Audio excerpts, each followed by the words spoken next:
All right, well, welcome everyone to what's going to be the last Rulemaking Advisory Committee meeting for the Waterway Leases, Licenses, and Registrations, Division 82. I'm Sylvia Chubrowski, and I'll help to facilitate today's meeting. And really looking forward to just having this final conversation with folks and getting your final input on the rules. And I'll go over just our agenda and logistics for the day, and then we can dive in. So actually, maybe before we do that, let's take down the slides and just do a quick round of introductions with the folks that are here from the RAC. And then if the others join later, we'll kind of make sure they get introduced too. So let's go first to Elizabeth and then Glenn. I'm Elizabeth. I'm a member of Columbia Crossings, a marina on Hayden Islands. I'm just here listening. Thanks for joining. And Glenn? Yeah, I had having some video problems here, but you can hear me. So this is Glenn Dolphin with the Oregon State Marine Board. I'm kind of sitting in for Alan. I think he's monitoring the legislative bills that are moving through related to our agency. So you might log in later, but I'm here for the Marine Board. Perfect, thanks. And then let's go to Garrett and Jim Ryan. Hey, I'm Garrett Phillips with Columbia River Estuary Study Task Force in Astoria.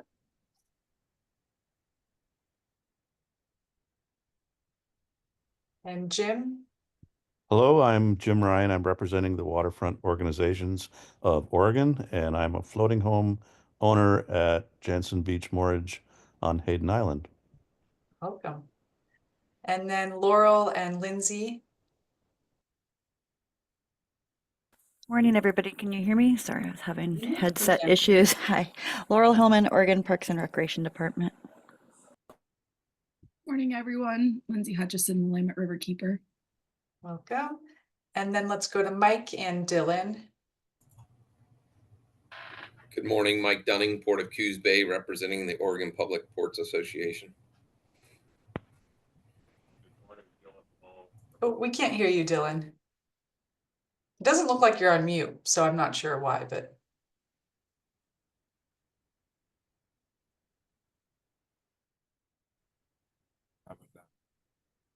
Still no.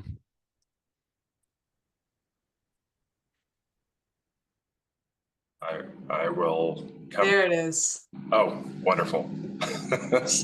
Apparently I'm having headphone issues too. Dylan Paul, representing City of Portland. Perfect, thanks. And then staff, Blake and Danielle. Howdy, folks. Blake Helm. You guys know me, Oregon Department of State Lands Proprietary Specialist, and I will be doing a lot of the talking today. Good morning, everyone. Danielle Boudreau, DSL's rulemaking coordinator. Thanks. And I think Justin Russell might just be listening in, but if you're there, Justin. I am just listening in, but happy to do so. Thanks for joining. All right, well, let's pull the slides back up and I'll go over our agenda and then we can dive in. All right, so today we have a few key topics, kind of three main substantive topics.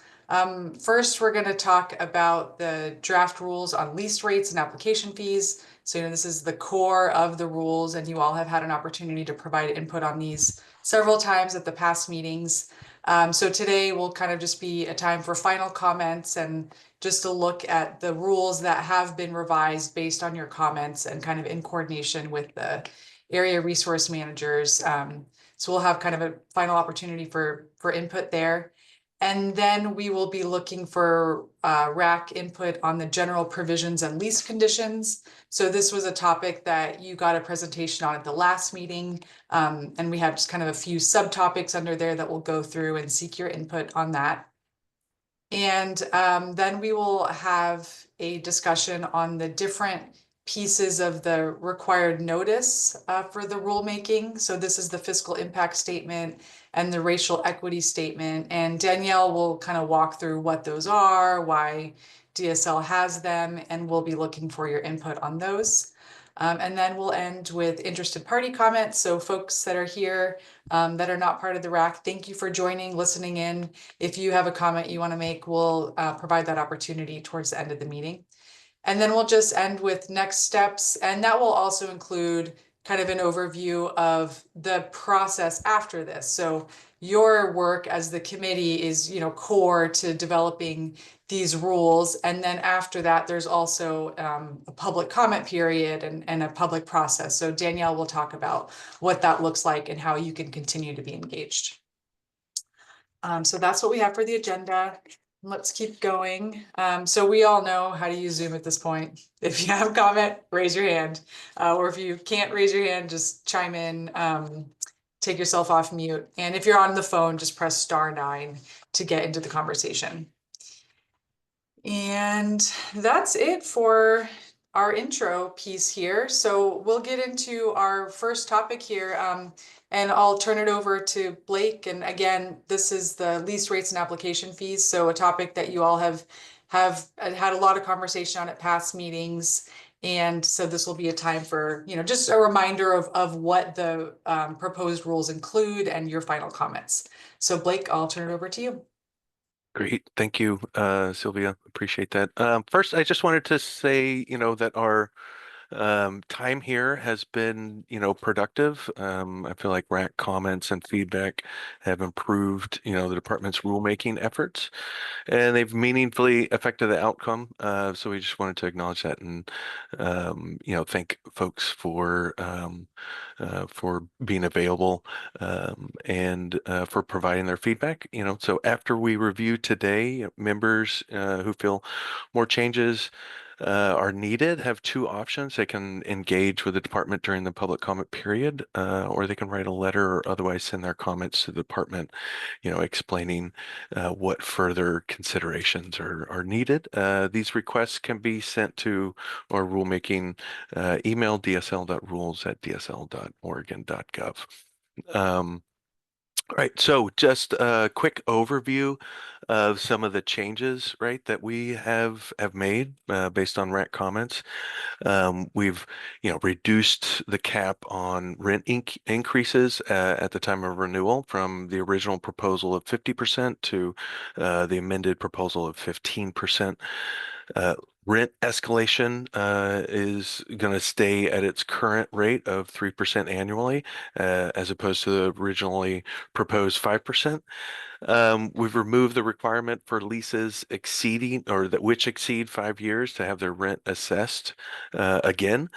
So, during the term of a lease, there won't be a reassessment every 5 years. So. We've also removed some of the modifiers that affect the rental rate, specifically those affecting zoning or activities and city limits or port districts. And we've also added discounts for leases which provide public access to the waterway. And last thing is, last major change, we've added references to ORS 90, which, specifically talk about limits for increases to rent for, specific residential leases. So.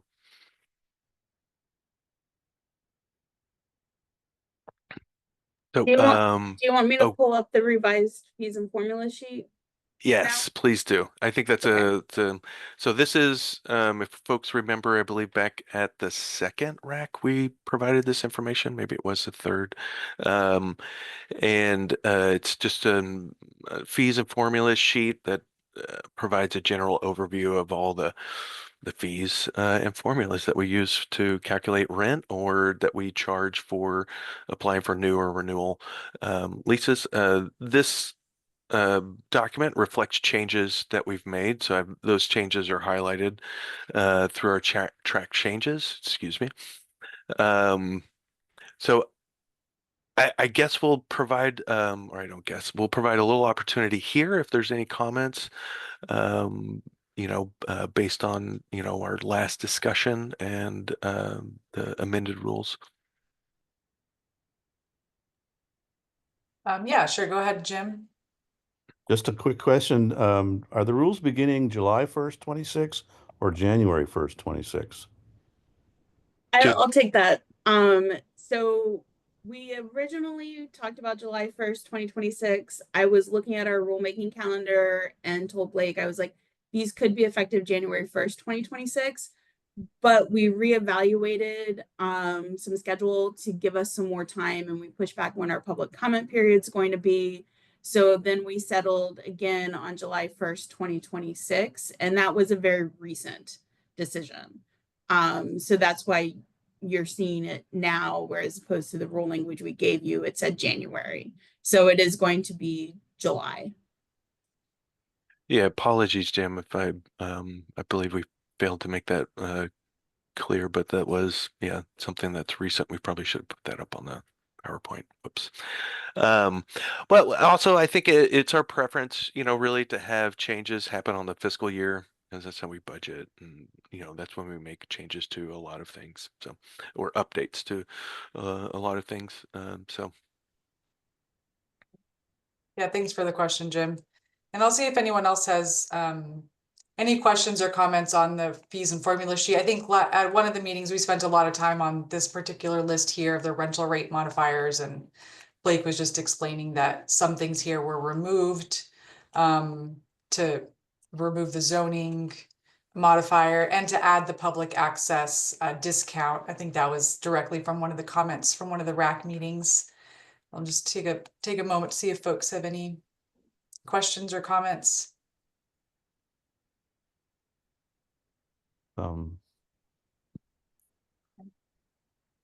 And Blake, folks will be able to see this afterwards, right? It's on our website. It's on the website already. Not on the website just yet. It'll be on the whoops. website Okay. shortly after this meeting. I didn't have enough time before we let people in to post it, but it will be posted to our rulemaking website shortly after this meeting. Great. And Jim? Yeah, just to confirm, residential mortgages or floating home mortgages, we're considering them non-commercial, am I correct? So is this reference to ORS 90, Jim? No, I think it's referenced to the fact that we are a nonprofit. Yeah, so an HOA, facility that's non-commercial is how we classify it. So. Okay. Just curious, because when Mr. Russell did the calculation for us a long time ago, we were considered commercial. And I just want to be able to let the members of WU know who are mortgages that if they're nonprofits, they're non-commercial. Am I correct? Yeah. Stating? So yeah, that would be under the non-commercial activity. And just it's just a little caveat, like right now, the way our rate schedule works, non-commercial and commercial activity are actually charged the same exact rate. So on this chart, though, But on this chart, this is for the proposed rules, right? So this is Right. what will occur. And here we've differentiated that, commercial, non-commercial have different effect on the rental rate. Okay. Thank you. Okay, great. And Glenn? Yeah, not to muddy the water too much here, but I work with some facilities through the Clean Marina program that have both recreational boat moorage for a fee and a floating home residence within the same footprint. So there are some facilities that do both, whereas, Jim is in a facility that's 100% floating homes. And just to make sure Blake and others know, there are mixed use facilities, and that I don't know how that would be handled. Calculation. Absolutely, Glenn. So those mixed uses would be identified as separate, what we typically refer to as parcels. So there would be a parcel for the commercial portion, parcel for the floating home mortgage, if we're going to designate them differently. That's how we handle it now. And then those rents get calculated separately as individual uses. So they would be subject to their own, that smaller area would be subject to its own rental rate, with its own use classification. Great, thanks. Appreciate that clarification. Absolutely. And Dylan. Yeah, thanks. On that same note, we talked about like square footage of different uses. So you have a restaurant, general store, fuel station, residential houses, then public access, dock. Is that going to be 3 separate leases, or are you going to combine it all into one? Because I would imagine the terms and conditions, insurance, liability, all those things. Like, I'm curious if you've thought that through. Is it one agreement with multiple components and differing insurance requirements, or is it just one agreement that covers it all? Because I think that will be one of the things that is what we start thinking about it immediately after this. And we may not have the answer today, but it'd be good to have a statement of intent if you know where it's going. Yeah. Currently how we handle multi-use leases is one lease, one agreement, one exhibit B, which lists all of the insurance requirements, and those insurance requirements would change based on whatever the activity is, and that would include all the parcels. So it would be, they're not our favorite leases, I will say that, but we do have multi-use leases right now, and that's how we would intend on, handling them as current policy. So try to capture all the insurance requirements in a single exhibit B, and for these complicated leases, we would typically reach out to DAS Risk Management and ask for assistance in making sure that, hey, do these insurance requirements make sense given the multiple uses? Is there something that we need to, add to help further protect the state or cover our liabilities? So That's great because our public docks are typically in a category, but we have proposals to have a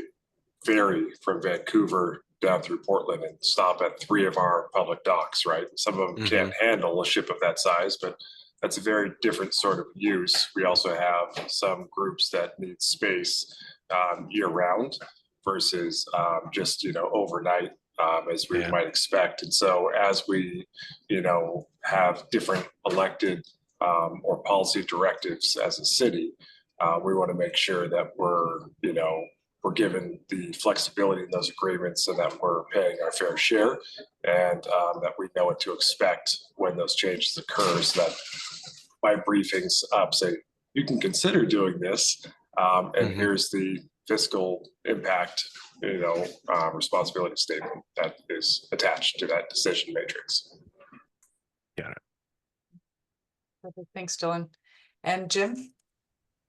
Thank you. I'm sorry, I should have asked this on the previous slide, but Blake, would you explain for those of us who are in floating home mortgages, the difference between the 15% upcharge at the renewal time of a lease, and for those of us who provide housing, why it wouldn't be 10%, or would it be 10%? So a lot of the people that I represent own floating home mortgages, and I'm just curious, so I need to be able to explain this to them.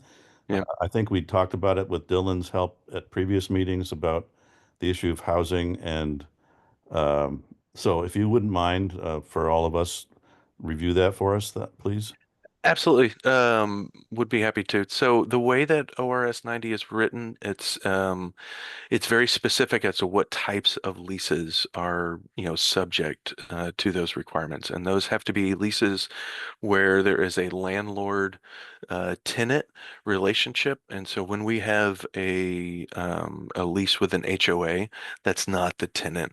That's an organization that covers, multiple occupancies.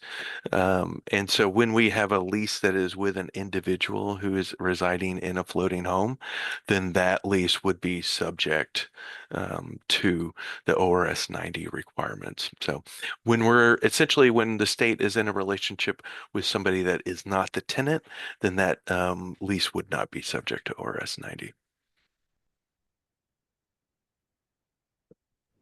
So there are mortgages where all of the slips are rented to the owner of the mortgage, rather. I mean, so is that a difference or, you know what I'm saying? So like in my mortgage, we own, in theory, the slips that our floating homes are on, but there are several mortgages that the floating homes are all subject to rent to the owner of the mortgage. So does that make a difference? What would make a difference is if we were in that, the state would have to be in an individual lease with the owner of that floating home. So, But the owner of the mortgage can't charge more than 10%, I believe, to the individual slip owners or slip renters. So I'm a little confused. Maybe Dylan can, okay. I see his hand up. Maybe he can help me understand. Thank you. Yeah, go ahead, Dylan, if you might know.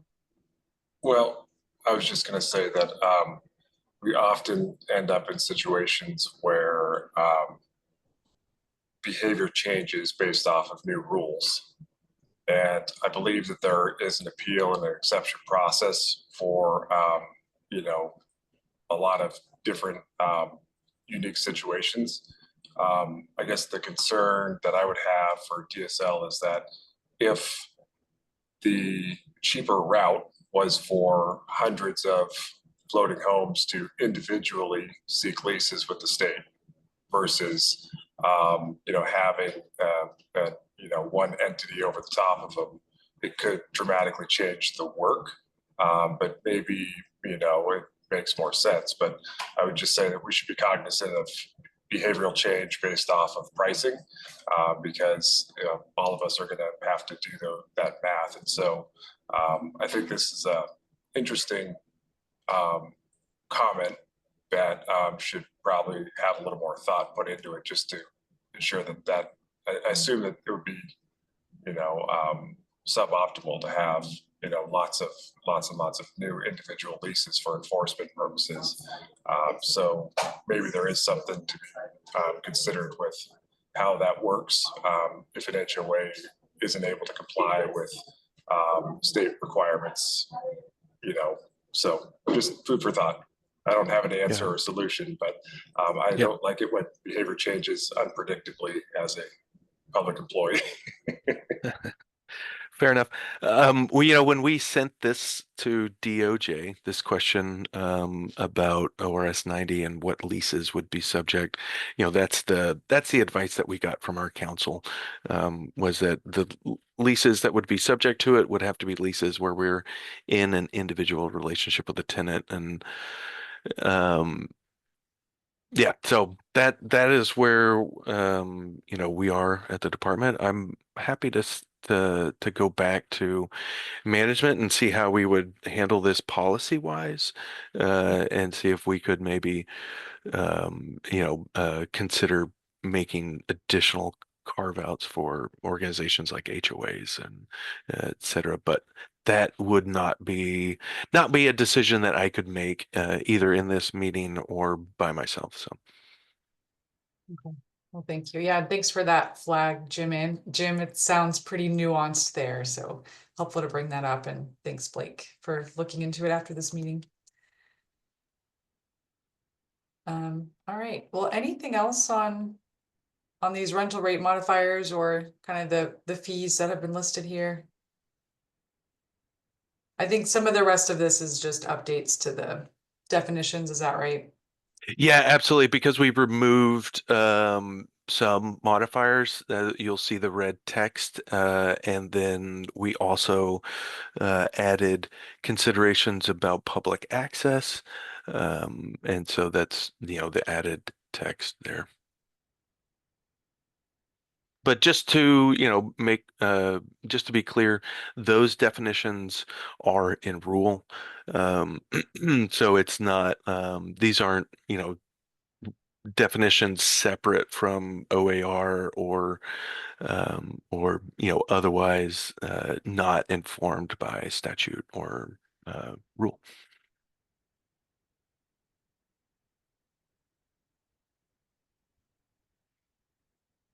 Okay, well, if there aren't any other questions or comments here, I think I'll turn it back to Blake. Did you have any additional slides on this topic?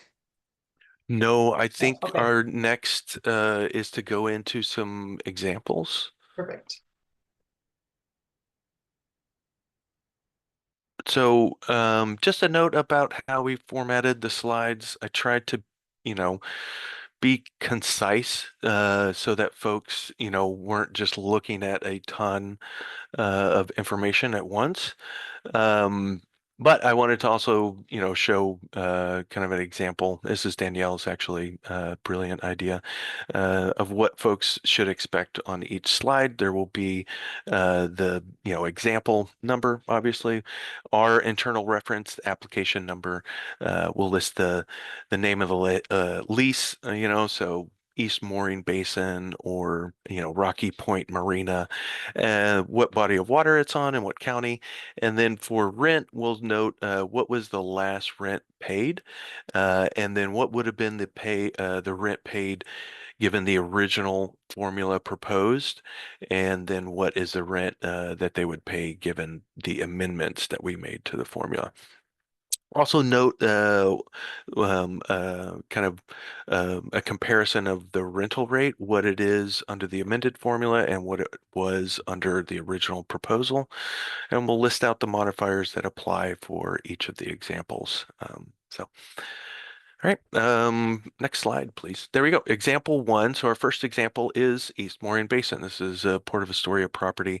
I think technically right now it is under construction, but it's a good example of, one of our waterway leases. It's subject to the 3% method right now. It's on the Columbia River in Clatsop County.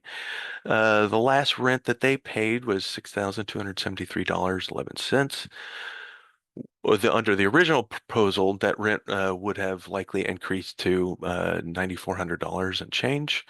And with the amendments, that rent kind of falls back down to a little over $7,000, so $7,214.08. The rental rate, after looking at the modifiers, right, was 4.25% instead of 5.5%. Those modifiers are the essential salmon habitat, coastal zone management area, and then its use classification as a marina.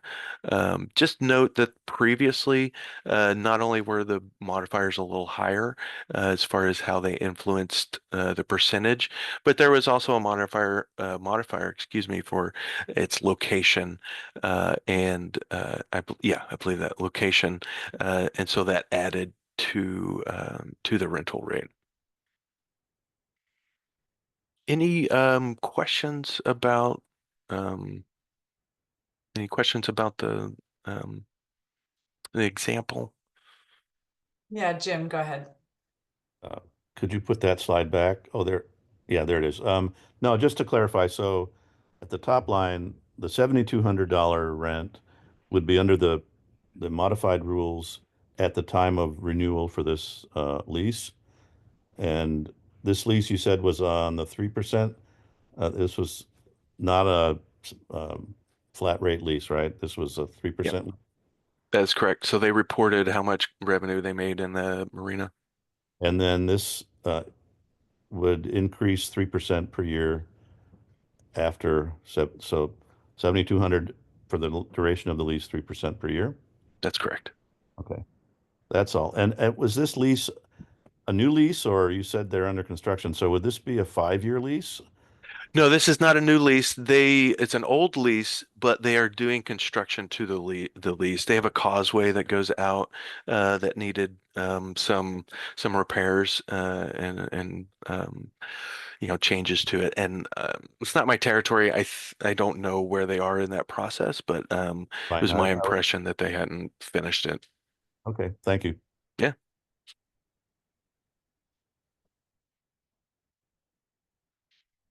Okay, great. Example 2, this is Rocky Point Marina in the Multnomah Channel, Multnomah County. Its last paid rent was $20,989. Under the original proposed rules, it would have been increased to, at renewal, would have been increased to $31,483.50. Under the amended rules, that would go down to $24,137.35. The rental rate would decrease from 4.5% to 3%, and the three modifiers that apply here, it's in an essential salmon habitat. It's also marina as its use classification, but Rocky Point is a participant in the Clean Marina program, so they would see a reduction as well. So that brings them to 3%. If we remember the rules right, the percent, the rental rate can't be below 3%. And so ESH is 0.5%. Marina is, I believe, 0.25. And so Clean Marina program would reduce it by 0.75%. So, Jim. Oh, sorry. Yeah, sorry. So what's not shown is the upland land value number. Okay. So I don't, there are some questions for some of WU members who are morages that, and Rocky Point might be one, I can't remember now, that of the upland land values and whether it's a single number or combination of lots, I'm not sure. Mm-hmm.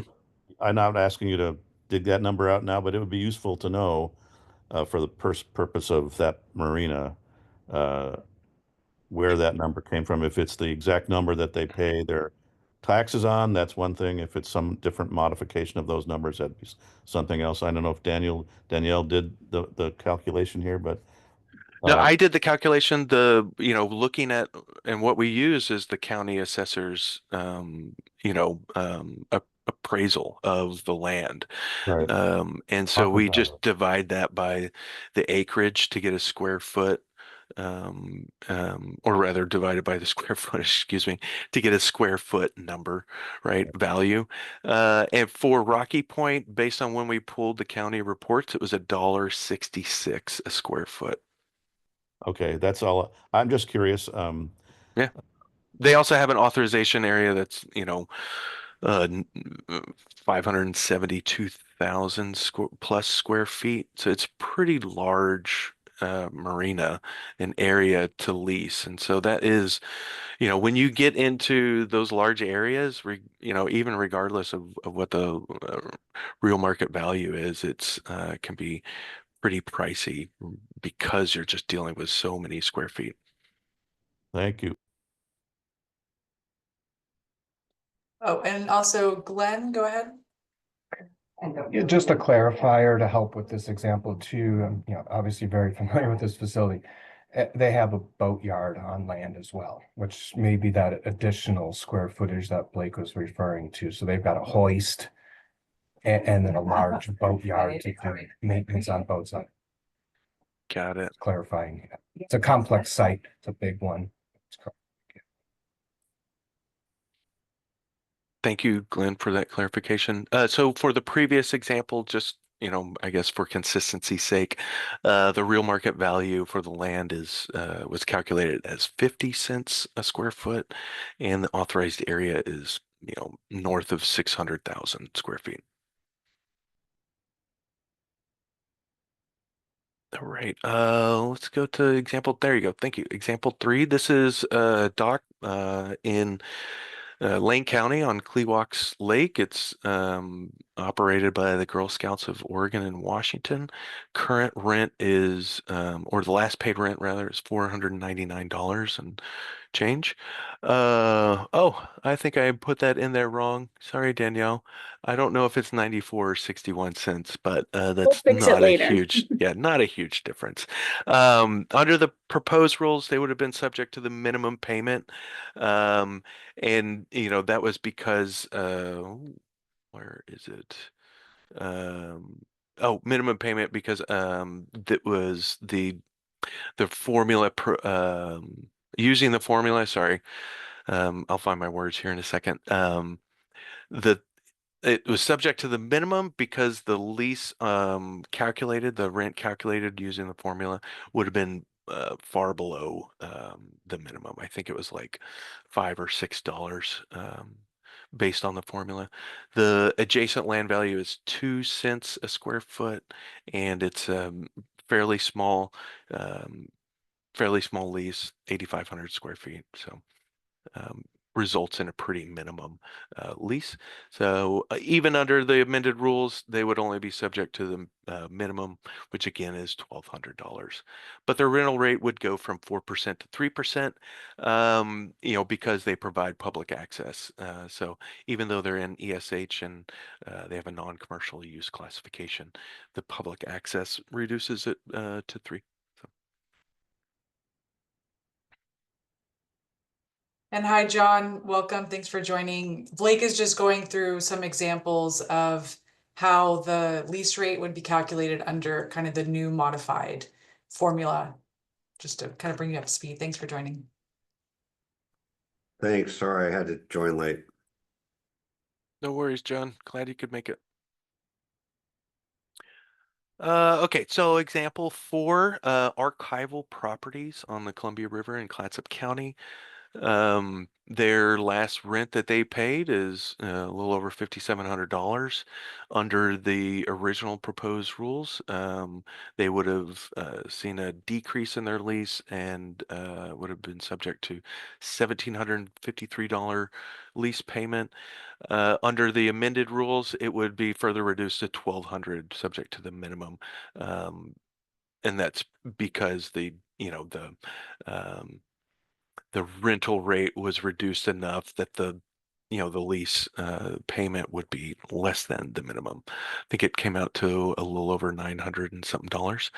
But the square foot value is $2.44, and it's roughly a 9,500 square foot lease. So the modifiers applicable would be the essential salmon and habitat coastal management zone area, and then its use classification as non-marine, and that brings their rental rate to 4.5%.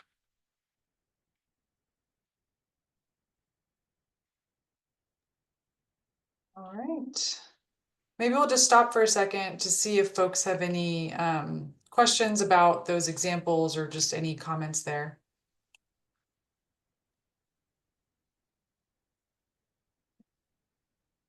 Yeah, Jim, go ahead. Yeah, I really would have liked an example of a larger, more expensive lease. Maybe one in Multnomah County that was, our upland land value is $34 a square foot, which is like 30 times more than the first example you used. So it would have been useful for some of the members that I represent to see one of those leases, because it seems like everyone at the table at WU is looking at a significantly different lease. So, I appreciate these small leases, and maybe that's a lot of them what you have, but there are a number of leases that are quite a bit different, and an example showing one of those would have been really handy. I'm sorry, Jim. One reason is, I felt like it was these show in general what the amendment is going to do, which is reduce rents from what we originally proposed. So apologies for not getting a bigger lease. I can provide an example if you'd like again, but No, I think for the public who looks at this recording later, there will be people who are wondering why those leases aren't exposed. It's just for completion. I mean, it's like you should have, in my opinion, you should represent the spectrum of leases whenever you show examples, so that the people who are on one end of the curve or the other can understand the impact. So, and we've been through this. I mean, the formula produces outrageous numbers for some of us, even though the caps keep that they are capped, but for the public to see this and for the public comment period, I would love to see the public see some of these, so the ends, so the spectrum, as I said, of leases, rather than just a handful of small leases that are maybe representative to you, but not representative in the whole, to me. That's my point. And I don't know, after the fact, that you can add something to this presentation. I'm not sure you can, but maybe if you can, that would be awesome. But the public needs to see the whole picture, and I appreciate what you're doing here. I understand the point. It's just that the selection of leases for some people are going to say that's going to raise questions as well. So just to keep things clear for people, I would appreciate sort of, both ends of the curve. That's all. Thank you. Got it. I appreciate your comments very much, Jim. So thank you. Yeah, thanks, Jim. And Danielle, did you have thoughts on that? Yes. And Jim, thank you very much for bringing that up. And you also kind of hit on, I had an idea, grabbed a notepad and I wrote it down and then you spoke it out loud, was for when we have our public rule hearings to kind of have examples of, since we'll have 4 in person, is to take examples from those regions and then maybe have a broader set of examples for our virtual rule hearings. So I'm going to echo Blake and say, thank you very much for those thoughts. Thank you. And John? Just piling on, if you do go that direction, I would include marine industrial example somewhere along the way too. Great, thank you. All right. Well, let's then move into just any additional discussion on the rules themselves. You all got a copy of the proposed updated rules in your email last week, or on the website as well. I don't know if you want to put that link in there, Danielle, just so people have access to the updated rules. And we can just see if folks have any additional comments on these as you reviewed them before today's meeting. We're not going to go through them in detail. I think Blake provided kind of a little bit of a recap of what they are. Same recap as was provided last time, but to kind of give an opportunity to see if folks have anything else you want to say about the lease rate calculations and application fees.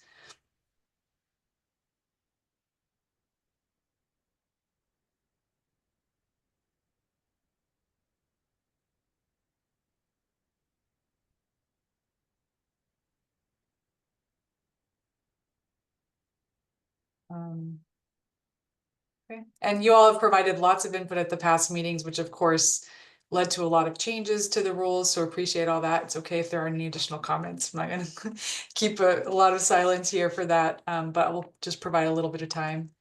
Yeah, Jim, go ahead. Yeah, just for the record, I still have a problem. Blake and I have talked through this with the formula itself and the valuations that it produces for some of your leaseholders. And secondly, the caps, we've talked about this too, but for the record, I'd like to point out that the $175,000 cap in 2041 will be reached by many of your leaseholders in future years, obviously. And there's some big discussion about why someone was going to reach that number with a small area of land being rented versus a large area, or in other words, a mortgage that has 1/3 the number of homes as ours is going to have the same cap. So, we talked about maybe the future DSL will reevaluate this because it's going to take several years for any of these leases to reach that cap. But in my opinion, that is a flaw in the thinking, when equity was one of the main reasons DSL has started this rulemaking. So it's a flaw that's out there that is going to have to be dealt with at some point. And so I would just hope that staff starts thinking about that, because while it may not not going to happen while I'm alive. It's going to happen while everyone else is, I think. And so, just think about that. Equity is, if it's important, then it needs to be addressed. And right now, I don't see it being addressed in the outer years of these leases. So I just want to put that in the record so that people understand that that's a thought. Thank you. Jim.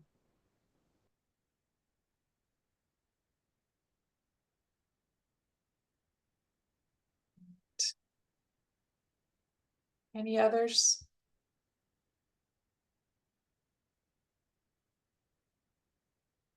All right.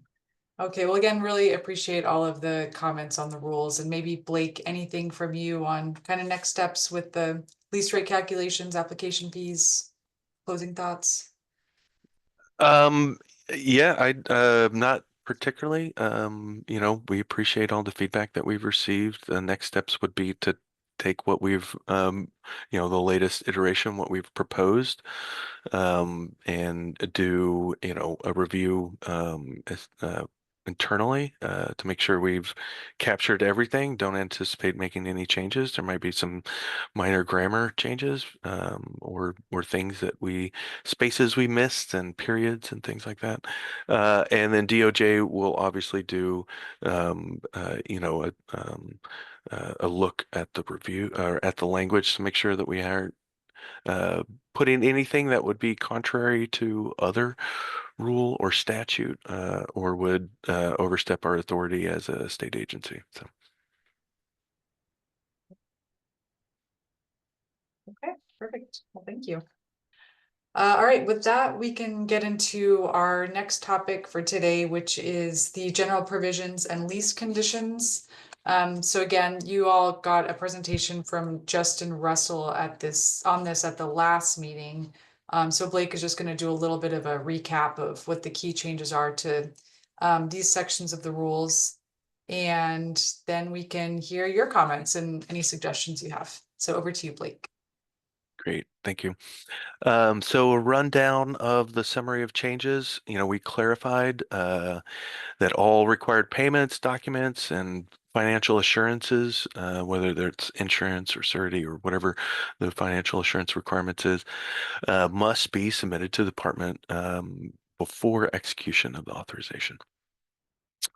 We also added that new lease terms would be set at 5 years. So this is specifically for new leases that new structures, new leases that didn't exist. So it allows for a pilot period for the state to, assess this business relationship, and see if there's any changes to the terms and conditions of the lease before we have, a long-term 15-year lease with the lessee. Terms for lease renewals would be up to 15 years as is current policy, but we listed the factors more clearly of what can be used as criteria for setting those renewal terms. Excuse me. We also created a single section which lists why the department may deny or reject an application for a waterway use authorization. And provided and clarified that improvements must be maintained in a state of good repair, and that the premises cannot be used or must not be used must be used in a non-discriminatory manner. Excuse me.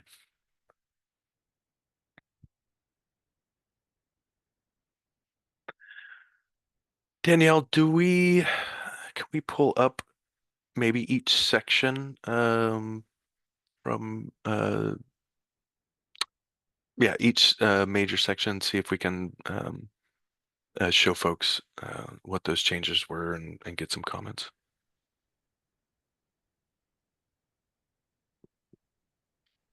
Oh, And I think maybe we can that was, oh, sorry, I muted you, Sylvia, by accident. Oh, that's okay.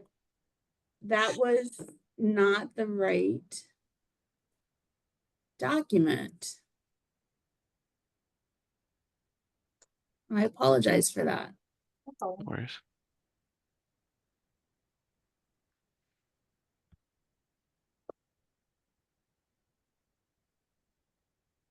And while she's pulling that up, at our last meeting, there were a couple of comments and questions on different pieces of these rules. And today we'll just kind of go piece by piece through the key sections where there's more substantive changes to just see if you all have comments on those or any input or suggested changes, right? If there's a different resolution or different language that you think would be stronger, meet your needs, we're looking for those kinds of comments and input today. So I think we can start. I think the first key one here is number 6 on. Yeah, 260, number 6. So these are the reasons why DSL can deny or reject an application. Blink, anything you want to expand on here? Just that the intent is to, make it clear to folks because previously it was a little scattered. There were, things in our general provisions and then other sections, and other parts of the rule. So we tried to just make things clear. The major, additions here are, if it's inconsistent with the total maximum daily load plan or the department's implementation plan as a designated management agency. So these are, plans that the department would be subject to. They're through DEQ, and wasn't part of our rule previously. But regardless of whether we would add it in rule, would still be, something that we would have to comply with. We just wanted to make it, clear, so that, the public knows that they can't do something that would be inconsistent with, these plans or our implementation. But aside from that, that is, yeah, just taking language from current rule, making it a little bit more clear. Like, John? Yeah, where is the total maximum daily load plan defined? Where can we find that?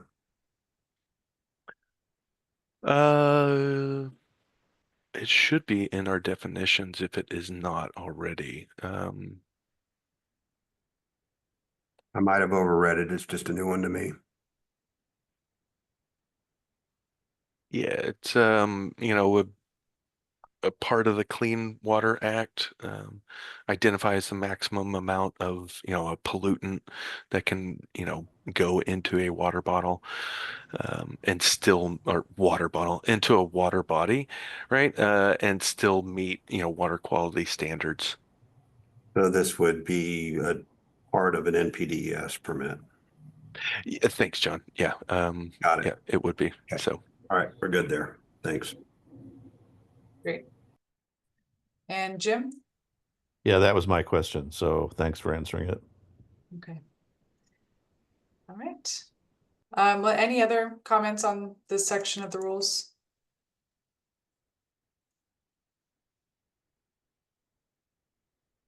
All right.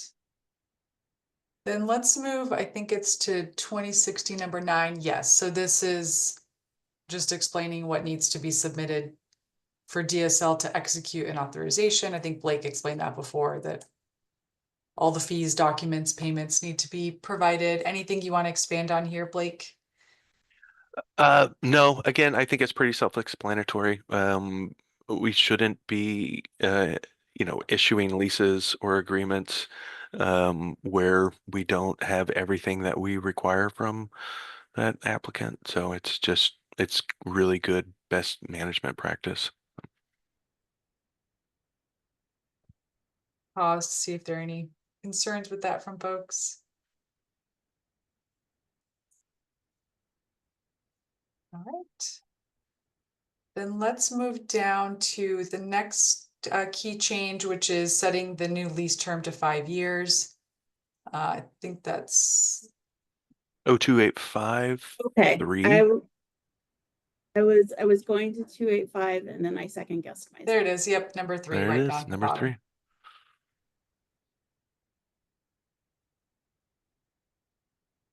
Yeah, so that's the initial term for the lease at 5 years. Anything you want to expand on, Blake? No, again, pretty straightforward, but the next thing that we're going to look at is 02854, so it's a good opportunity to look at both of them. 4 explains the criteria and rationale for which the department would set renewal terms.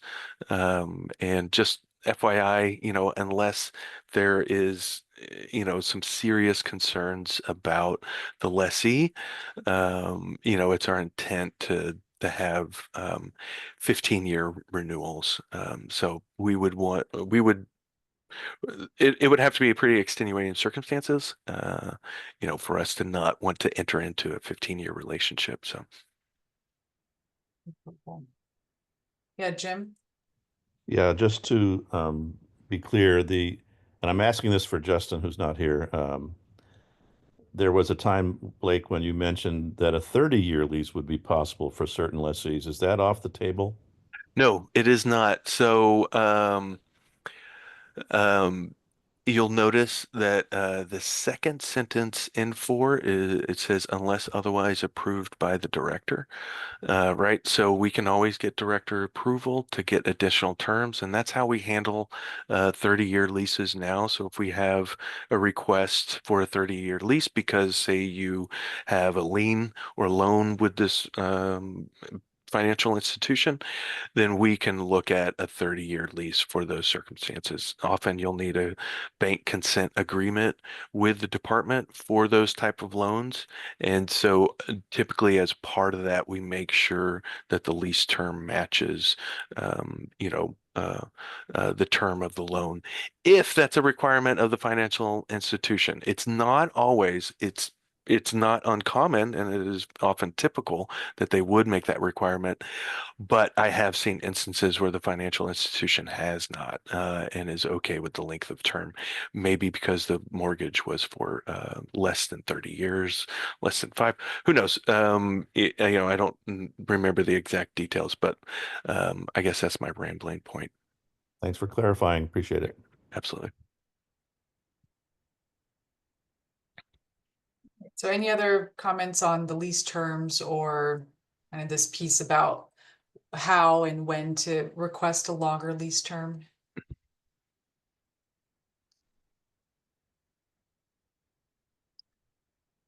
All right, then let's keep moving. I think the next piece is kind of a section of rules that requires that structures be kept in a state of good repair and just kind of different requirements on the lease conditions. Yeah, and I think what I would say to kind of frame up these additional sections is these are all terms that are currently part of our lease requirements. So when we enter into leases or licenses with folks through these divisions, these are all terms in the lease agreement. So they have to maintain all the buildings and improvements in a good state of repair, remove unauthorized vessels when noticed by the department, as well as providing notice upon after execution that they've removed, or excuse me, not execution, termination, that they've removed any improvements, that improvements aren't left behind. If you can scroll down, Danielle. Yeah. Right. And it also makes excuse me, provides terms about the condition of the leasehold when you enter into a lease agreement with us, right? So you are not held liable for things that aren't yours, right? Or were remaining improvements. Not often the case. So. And there's also about disposing of hazardous waste and storing hazardous waste on the premises that's not allowed, and making sure that pests or noxious weeds, aquatic weeds are controlled, and that they don't spread either to other leaseholds or within the leasehold.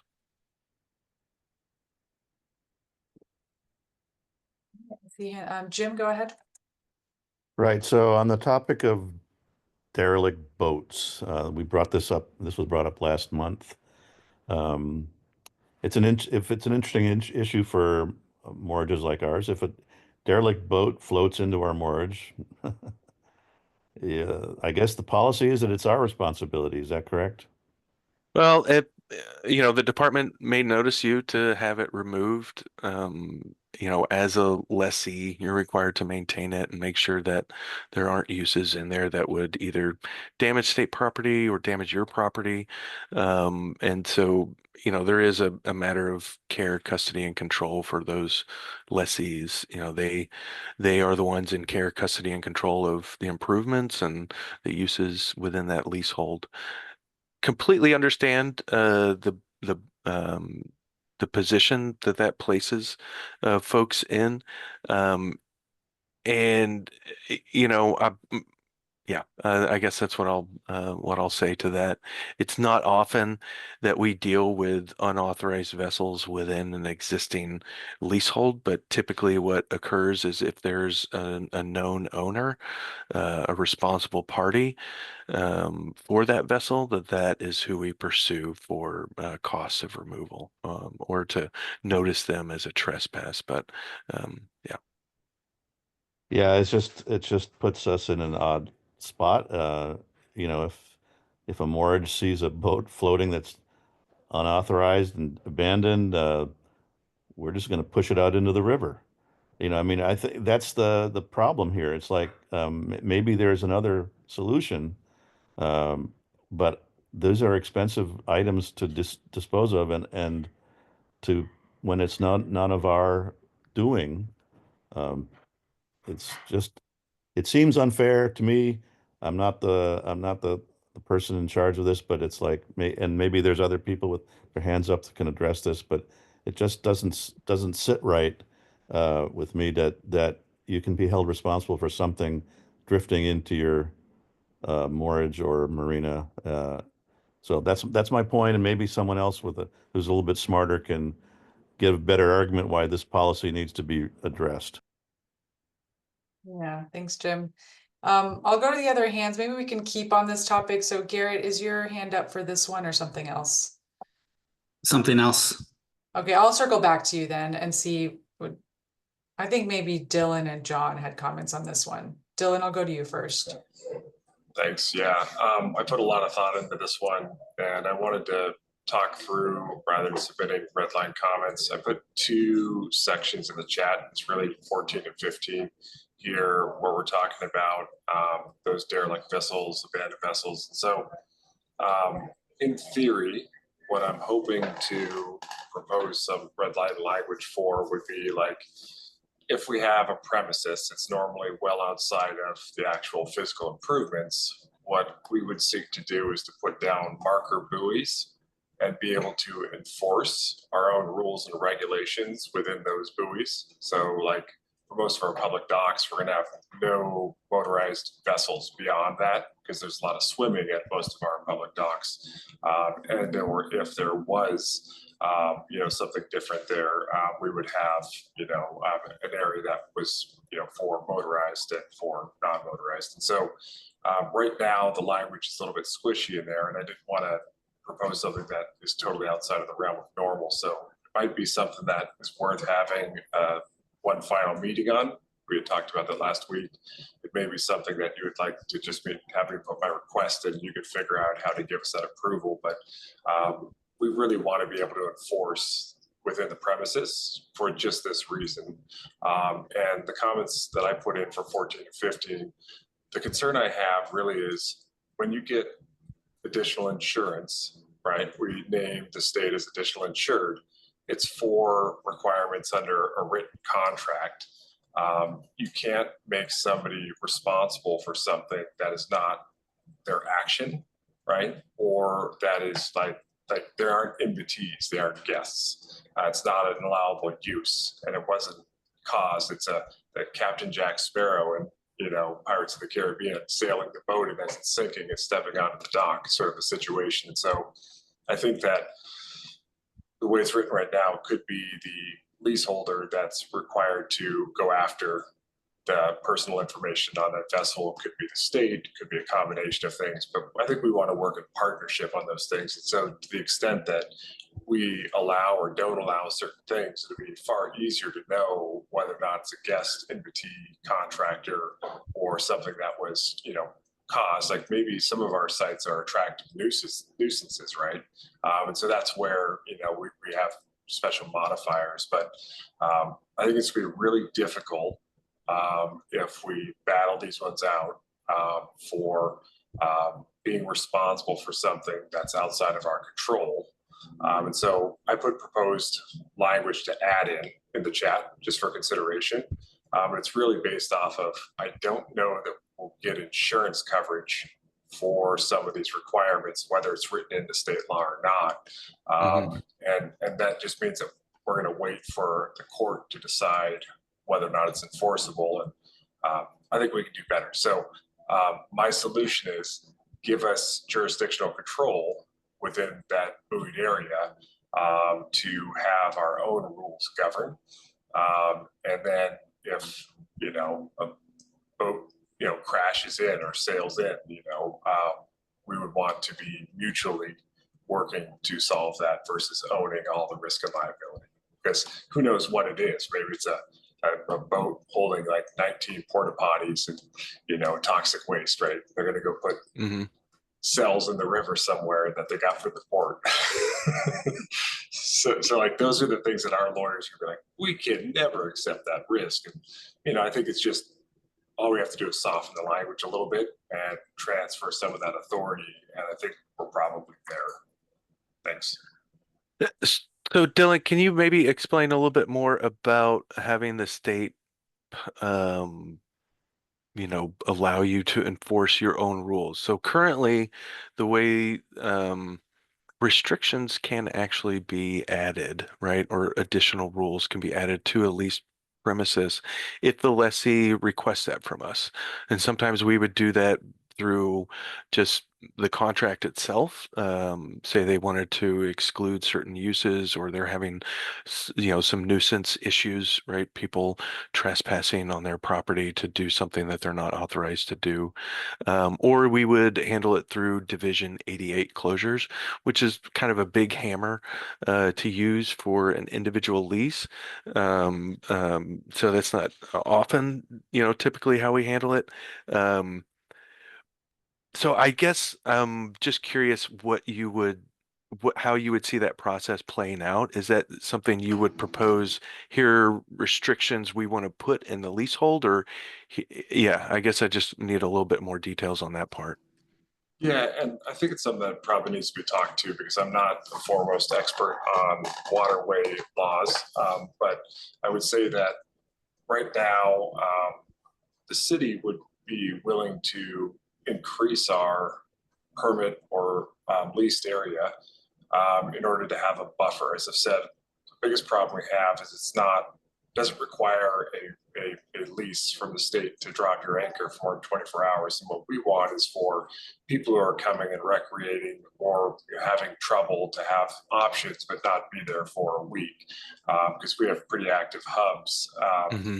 And we want to be able to increase our area, maybe 50, 60 feet off of a public dock with buoys, and then be able to, make rules such as, no motorized boats or no dropping anchor, things of that nature, so that if somebody comes in, we can actually go out and give them a fine under our own Title 20 for violating park rules, essentially, right? And so right now, I think a lot of our lease area is calculated based off of more physical improvement structures, but it's always, like showing out under the water. And like, it's worth money to me to be able to enforce that area. And then within that area, if somebody is, coming in, I can create my own fines and rules for them, which should decrease the amount of these issues that we have, right? What causes an abandoned or sunken vessel is, normally they show up, they're leaking, and then if, something happens a week later, it's underwater. And so like keeping the the movement, the churn is really important for allowing us to not be hostile to those who are surviving, extreme conditions, while also ensuring that everybody has a chance to use our facilities. Does that help, or is that? No, it does. Absolutely. It does.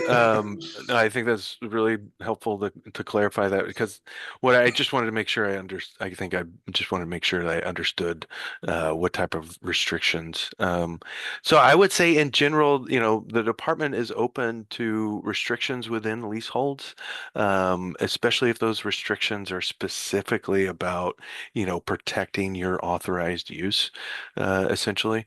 It makes sense. We've leased an area to you for this authorized activity, and what would not make sense is if we then said, but everybody else is just going to interfere with you, and you're not really going to have a great time of performing your authorized activity. We call it quiet. We call it quiet enjoyment.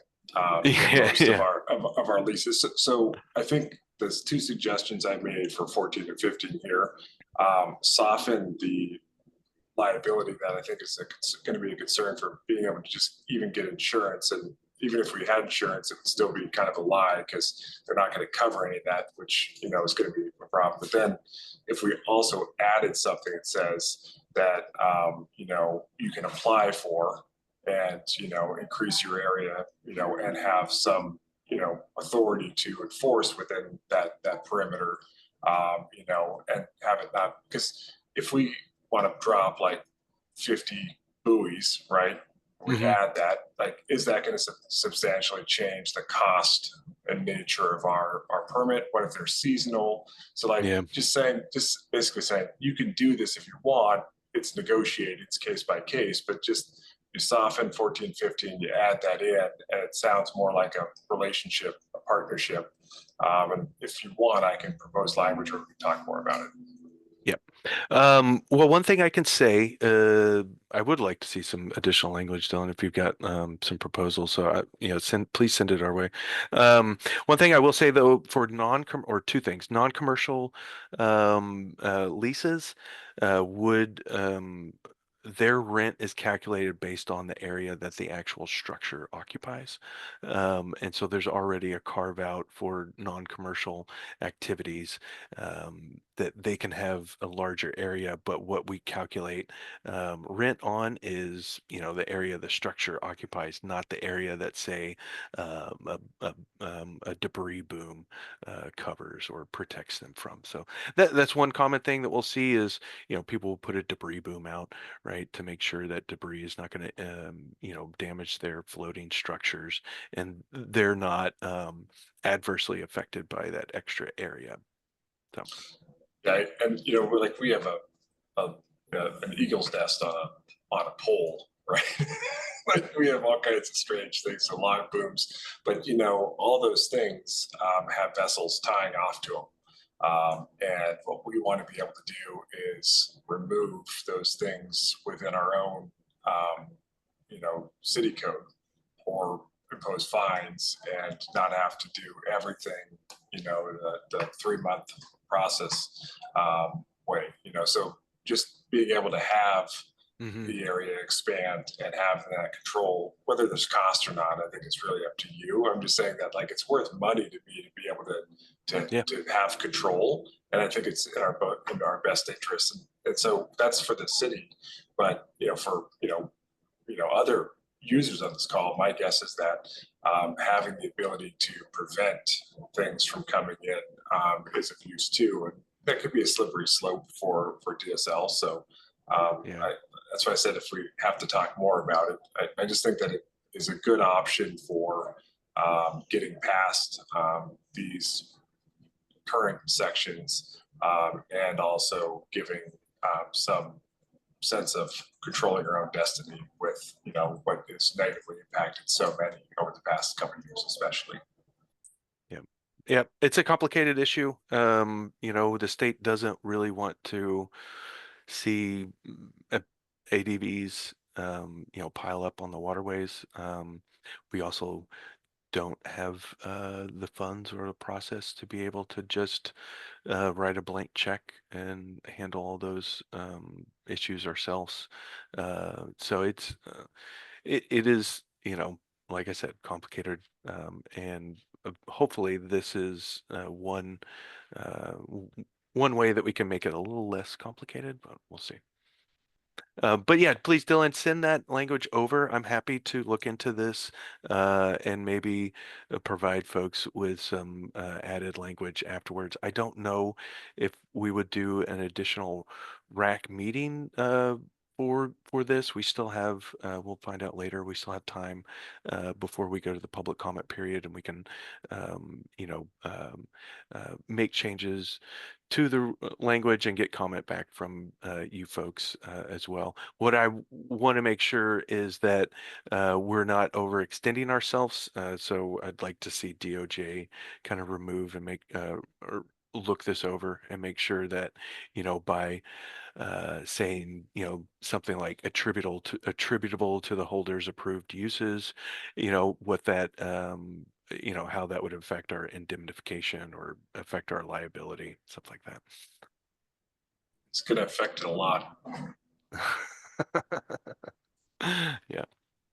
All right. I appreciate that, Dylan. Any other, or go ahead, Sylvia. Yeah, Sorry. I'll go back. Maybe just sticking on the topic of abandoned derelict vessels and kind of the conversation we've been having. If you still have comments on that, John or Glenn, are your comments on this piece? Otherwise, we'll just go to new. Yeah, okay, go ahead, John. Blake, you made a comment early on in this part of the discussion that the state would partner or the state would go after an owner of a derelict vessel if there's a discrete owner. Did I understand that right? That's correct. I mean, typically that's how we handle trespass issues like that. When we find them, on the waterway. So, for example, the Tourist 2 up in Astoria, we tried to go after the owner. I forget who the owner was, but he's a pretty notorious player. And then the Dredge Anderson down in Coos Bay, and the Saccharissa and the Alert in Portland. We've all, in all of those instances, our first inclination is to go after the last known owner and try to recoup any costs from them. And is that extending into this number 14 we're looking at, where it ends up on a leasehold property? So I guess what I'll say is the intent of, addressing unauthorized vessels or abandoned derelict vessels is less about a random boat floating in, or somebody clandestinely coming in and dropping it off, and is more about a marina owner who somebody leaves the slip and they abandon their vessel and they let it sit there and they don't do anything about it.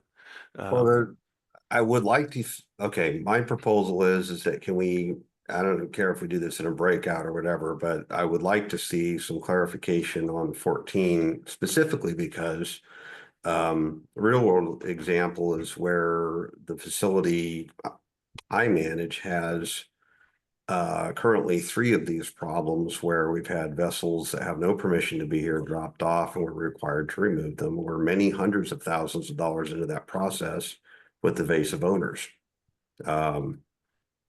Having a statement of responsibility in the lease or in the rules is fine. I am proposing that we also see what the partnership level of the state would be to help address these problems, because just like the state, resources are limited for the private party. Yeah. Understood. I suppose, John, what I'll have to say is I will get back to you on how we would address these valid comments that we're receiving. Well, I do believe this is a big one. We agree to take responsibility in all respects for the property and maintain it. We don't have control. To Dylan's comments, it's great to be able to control the space and the approach, and that's all fine. We're still going to have derelict vessels either wash in or get dropped off in dark of night because somebody doesn't want to deal with it. And that can be a massive expense for all parties. Yeah. So, and not just an expense, if there's force of law telling you have to get rid of it, it's my problem. And as you pointed out, or Dylan, I think you made the comment about something full of porta potties. It's amazing what people put on boats and that you have to get rid of. Good grief. Yeah. So I think this 14 really does need to be leaned into a bit more than it is here in this abbreviated fashion. It's very one-sided to the leasee. And I think we, you know, speaking for the sector I represent, we understand we have responsibility there and we accept that. I would strongly look for some partnership from the state in resolving those issues when they come up. Right now we're on our own. John, I want to make sure that I captured your comment correctly and succinctly. And feel free to correct me. But you're asking about clarification about the partnership between the holder and the state? Or was there more to that? No, that's exactly what I'm looking for. Okay. Thank you. Yeah, thank you. Thanks, John. Alan, I know you had a clarifying question. I'll turn to you and then to Glenn. So I was just curious. Sorry, let me turn my camera on. In private industry, if I have a parking lot, you know, I own a grocery store, have a parking lot, are we treating those the same as if somebody abandoned an RV in my parking lot, are we treating that different for a marina than we would be for a private landowner or a private lessee on, you know, on land? Yeah, that's a great point, Alan, and you must have been reading my mind because the next point I kind of wanted to make was, you know, as a property owner, I own my house, and if somebody were to dump something on my property, I'm still obligated to remove it. You know, I can go and get legal recourse if I know who put whatever on my property, but it would still be up to me to remove whatever it is, whatever that nuisance is. You know, perhaps I have insurance to cover it, but you know, there is a responsibility for, you know, as a private owner or as a lessee of a property. But I do want to state that this is a really complicated issue, and so it's not our contention that, you know, it's easily solved, and I understand that there are valid concerns about, you know, having the implications of that responsibility. No, 100% agree with you, Blake, and I'm not trying to pin it 100% on the marinas. I'm just trying to understand, you know, in the private sector, you know, are you treating the marinas different than what a traditional landlord would treat a marina? So not trying to I don't believe discontent. Yeah, absolutely, Alan. I appreciate that. I don't believe that we are. I mean, I believe in other private lease situations, you know, the lessee is going to be responsible, you know, for what occurs on the property, and you know, is in charge of protecting, you know, their authorized activity. Yeah, thanks, Alan. And that clearly spurred some other thoughts from folks. So I'll go, and Glenn, I also know, Garrett, I still have you down to talk about a different issue when we kind of finish this one, but Glenn, over to you and then to the other hands. Yeah, thanks. Multiple points to make. Obviously, ADV is the one we're talking about right now. I agree with some of the comments that if a boat is unauthorized to be on the water and it's floating and the agency knows about it, and then a month later it sinks or breaks its anchor line and drifts into a marina, I don't think it's fair to hold the marina responsible for that cleanup. And I think some of your language that was being typed was alluding to that, where if the department knows about an unauthorized vessel on a water body, the neighboring leasehold shouldn't be held responsible if it drifts into their facility. On the flip side of that, I know of marinas in the state of Oregon that are not in my Clean Marina program that are harboring ADBs. And to tell you the truth, most of our ADBs on the water come from a marina. And so there are boats currently in leaseholds that are not seaworthy. They have 4+ years of expired stickers showing, probably don't have insurance, and they're just a ticking time bomb. There's been a lot of situations in the near past where marinas will sell those boats for $1 or give them away for free just to get them out of their marina. Yet they had collected rent for a decade, and then the owner walks away, and then the marina sells it for $1. It ends up out on the water, and then a year later it sinks, and now we're held at the state for those cleanup costs. And I don't think that's fair to not go back to the marina where that boat sat for 10 years and was allowed to be left in a neglected state by the leasehold. So I think there definitely needs to be some more language in here that would remove the leasehold from responsibility if something floats in, but hold them accountable for things that are tied to their docks and they have received mortgage fees for. Going after owners or the last owner on record for an ADV, sure, it's our state policy to do that. Is it successful? No, because those people have zero resources to go after. That's why they are on a derelict vessel, and that's why they abandon it, right? They have no bank account. I don't even have a mailing address. So it makes it really difficult to recoup costs from previous ownerships of small recreational boats. As far as putting buoys in the water, like the city of Portland was mentioning, the State Marine Board essentially regulates the placement of buoys into water bodies. We have an application that you need to fill out that describes where you're going to put buoys, why you're going to put them out there, and we have standards on how you anchor them in the water, and you're required to maintain them. So a leasehold cannot just throw out buoys into water bodies. You have to get approval from the State Marine Board to do those things. And just caution about developing additional rules related to recreational boat use within a leasehold. Again, the Marine Board would need to be consulted because we're the agency that makes boating law, not municipalities or counties. The Marine Board establishes boating law. Now, DSL has laws on the books that say you can't anchor in a certain spot in submersible lands outside of a leasehold for a certain amount of time. And then after that time period, you're supposed to move 5 miles. Well, that law is, in my opinion, not enforced very well. So until we start enforcing existing laws, I'm always hesitant to be adding new ones until the current ones are being utilized. So that's all I have to say on ADVs, but I do have a comment on noxious weeds. And if you want to come back to that, that's fine. Okay, maybe we'll come back to that one on noxious weeds. I'll note it, Glenn, and we can just finish the ADV comment and I'll come back to you on that one. Thanks for the time. Dylan? Thanks. Yeah, no, great comments.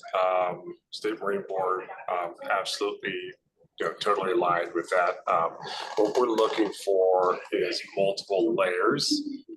Nobody has money, nobody has budget, and there's no excuse for not doing anything. So within our city, the number of these continues to increase. So there's a 0% chance that we don't do something new every year as the number of complaints, new city council, this becomes a bigger and bigger issue. So lots of coordination. We're looking for each agency that has a stake in the game to actually support good rulemaking and come to a joint solution. I mean, even just getting the sheriffs involved with a lot of these can be tricky with their resources and time, right? So I think what we want to do is accept a level of risk,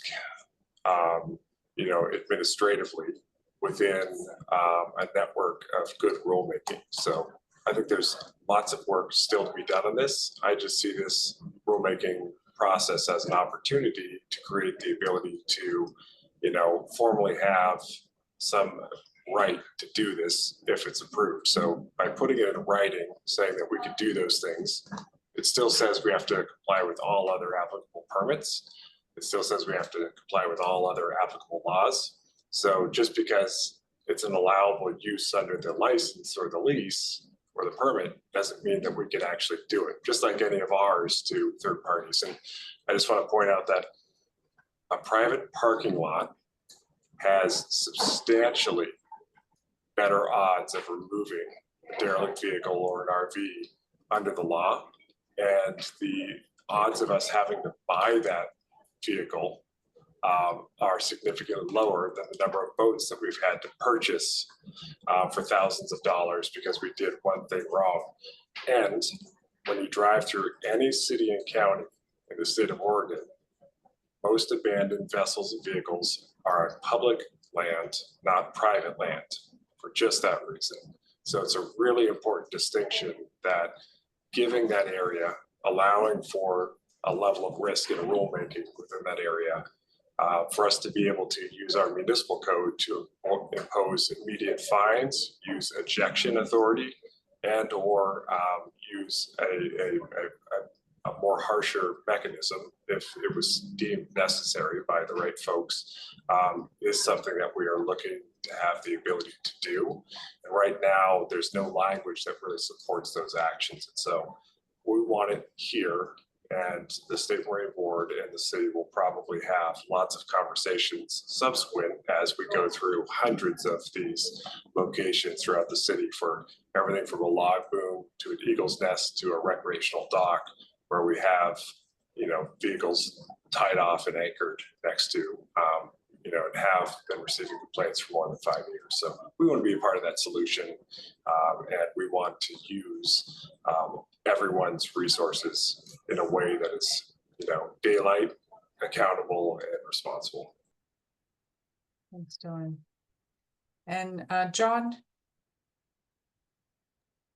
Yeah, you touched on some of what I was going to say, Dylan, but I would say this to the comments about private vehicle removal and stuff, is that even for a private facility, waterborne changes everything. There's almost zero chance it's going to get removed no matter who you call, and you're still stuck with the cost. And I agree with working together to find solutions at different levels of resources to do this. It's going to vary a bit from marinas to municipalities to industrial facilities. But there's less numbers of the commercial type vessels that get abandoned and become derelict, but the order of magnitude of getting rid of them is huge. Very, very different. And some of the leaseholders are industrial, and that is exactly who's going to attract the more commercial level vessels that have to be gotten rid of at many hundreds of thousands of dollars or millions. We're beating this to death, but it's worth all the beating, because this is a big problem, and the requirements in the lease here that it is the leaseholder's responsibility to deal with this. And Blake, to your comments, yes, it is our responsibility if it's private property to deal with the hazard. But even if somebody dumps a vehicle on my property, I can call the sheriff and have it impounded and removed. We can't do that with waterborne problems. So it is a bit different. And Clean Water Act and various other things come at you. So your penalties, if you don't address things, become compounded, and your costs become compounded. So addressing this in a holistic way, rather than just putting the requirement on the leasehold, I think is critical going forward. Thanks, John. Yeah, so definitely just hearing a lot of comments on the need for a kind of coordinated effort and sharing responsibility for these vessels that are coming into leaseholds. I'll take maybe a few more comments on this, and then Blake, maybe just turn it over to you to see how you want to move forward on this piece. I mean, it sounds like this is also a complicated issue that probably goes beyond just the scope of these rules, but maybe there are some changes that could be made. I know you probably can't decide what those changes are right here on the spot, but take a few more comments on this and then maybe turn it back to you to see kind of where the agency is at this point. So Jim, go ahead, and then I'll go to Glenn and Alan. And if your comments are on something else, hold them for after this. Go ahead, Jim. So very quickly, I just want to wholly endorse Glenn's earlier comments. It's an education for me to understand where these vessels come from and how to deal with them. But I thought Glenn's comments hit the spot in my opinion. So thank you, Glenn, and thanks for taking my comment. And I just Glenn, have a quick, I neglected to mention this earlier, but at DSL, your Waterways and Stewardship Program is currently going through a legislative process to change the abandoned and derelict vessels state statutes. It's already passed. It's Senate Bill 795 for those of you on the meeting that want to look it up. And so Josh Maholm and Dorothy Deal are making some changes to those laws that'll help facilitate easier, better removal of vessels moving forward.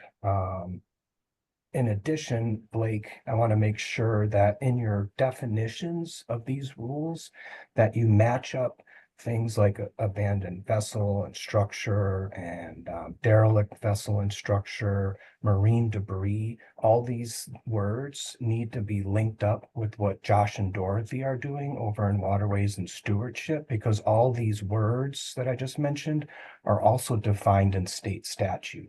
And Dorothy and Josh are changing those definitions. So as this rulemaking goes along, obviously you're gonna have to wait for that Senate Bill 795 to become law, but it's already passed the Senate with, I don't think, any amendments. So it's good. It looks like it's got good support. So just want to make sure everybody knows that there is work going on behind the scenes by Marine Board and DSL to change the laws to make them better workable, like getting rid of the 30-day waiting period when you put a sticker on a boat.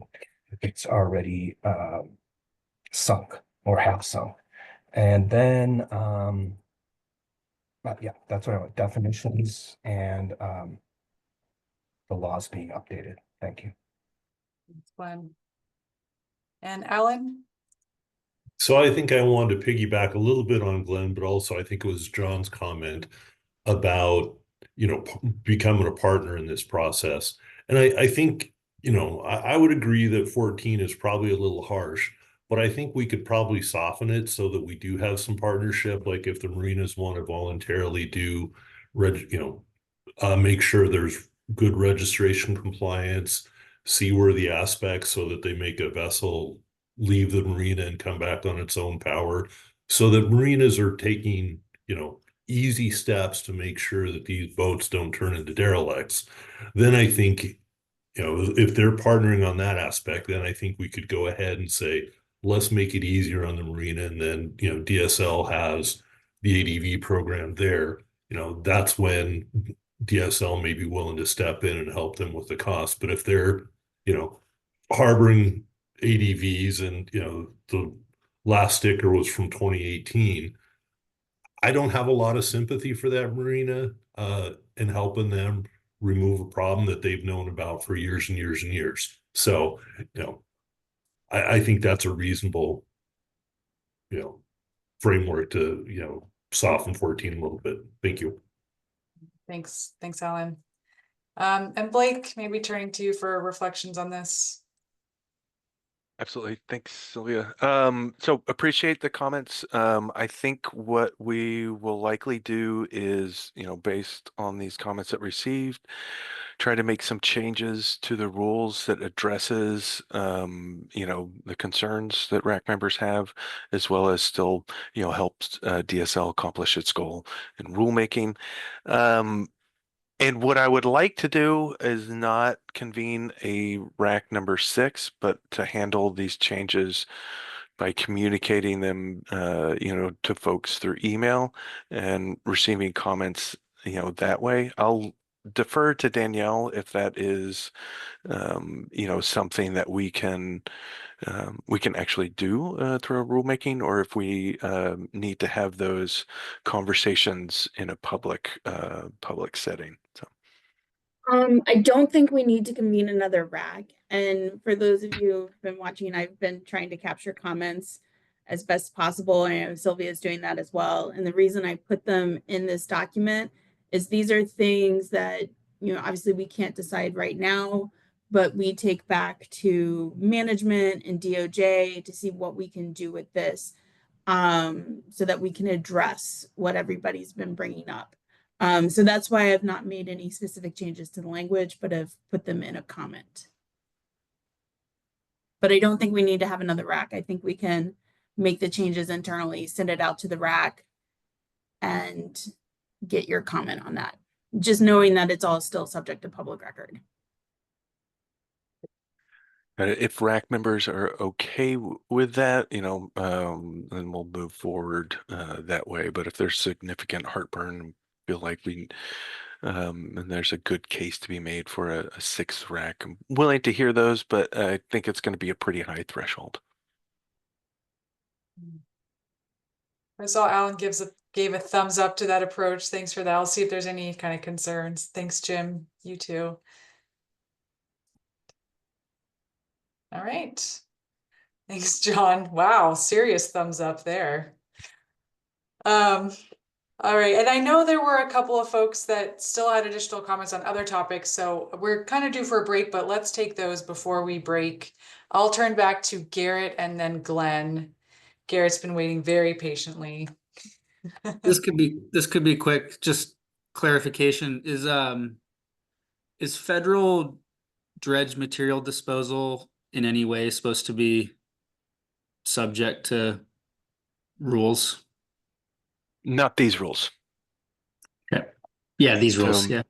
Yeah, so these are just for leasing for a use of waterway, and placement of dredge material would be subject to Division 14 rules, our sand and gravel rules. So, and if we're talking about Army Corps dredging of a navigational channel, they have pretty clear authority through the Commerce Clause and navigable servitude that they're often not subject to regulatory permits for that activity.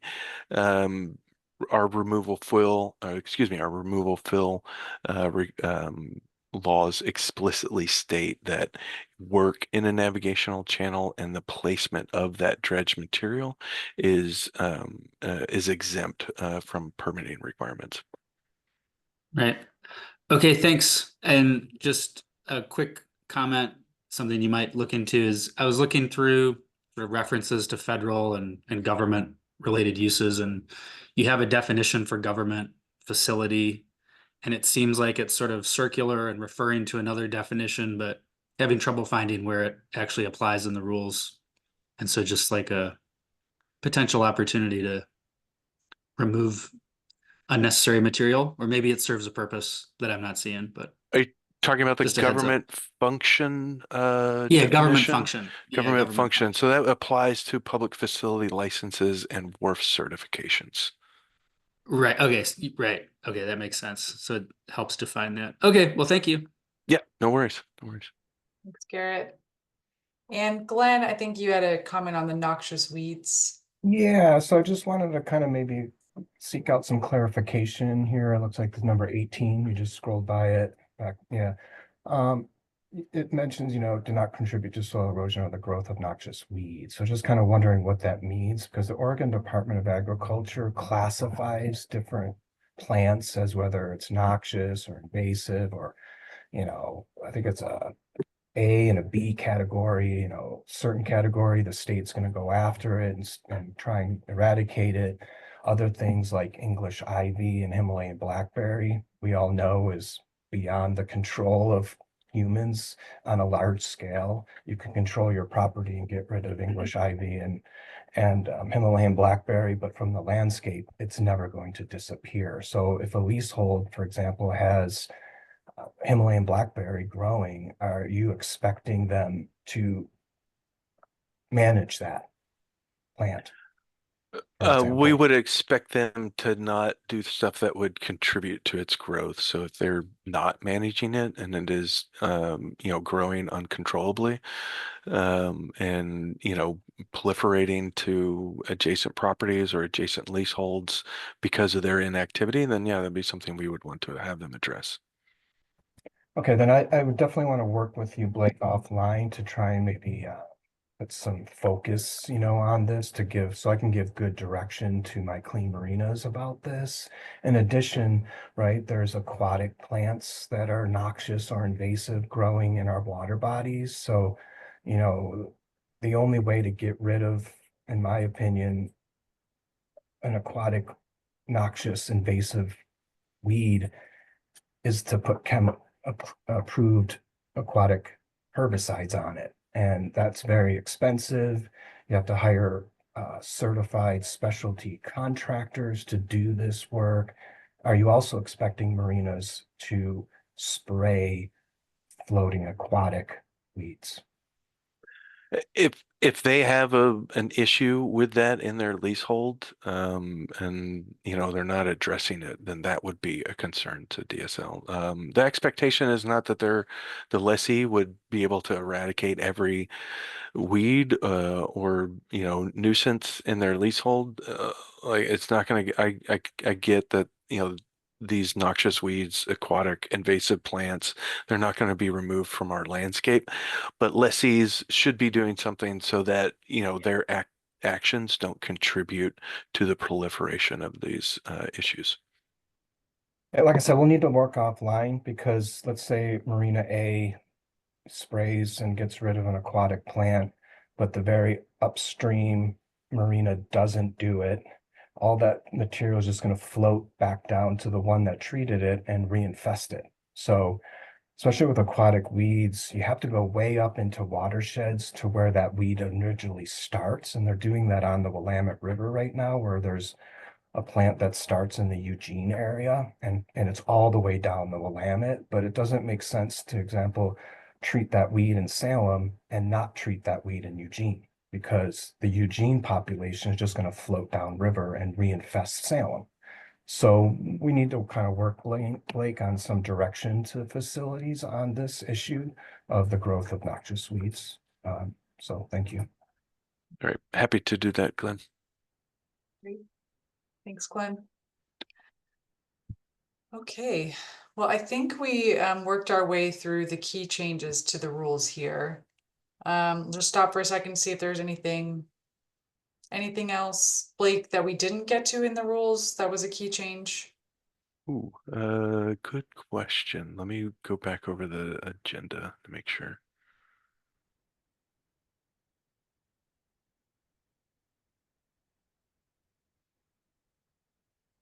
The last one bullet point, which is a part of these additional, that the premises or that the lessee must use the premises in a non-discriminatory manner.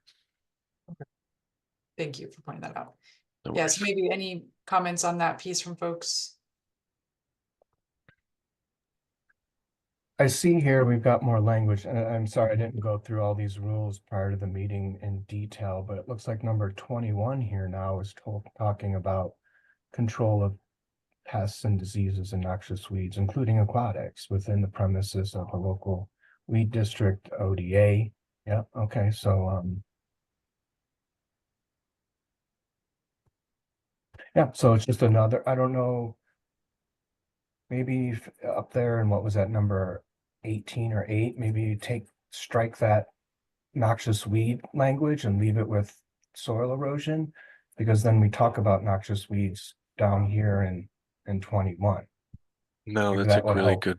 that's a good Maybe point, that'll Glenn. help kind of break those two up into one is fish and wildlife habitat, protect water quality, and then 21 is the noxious weeds. Thank you. Thanks, Glenn.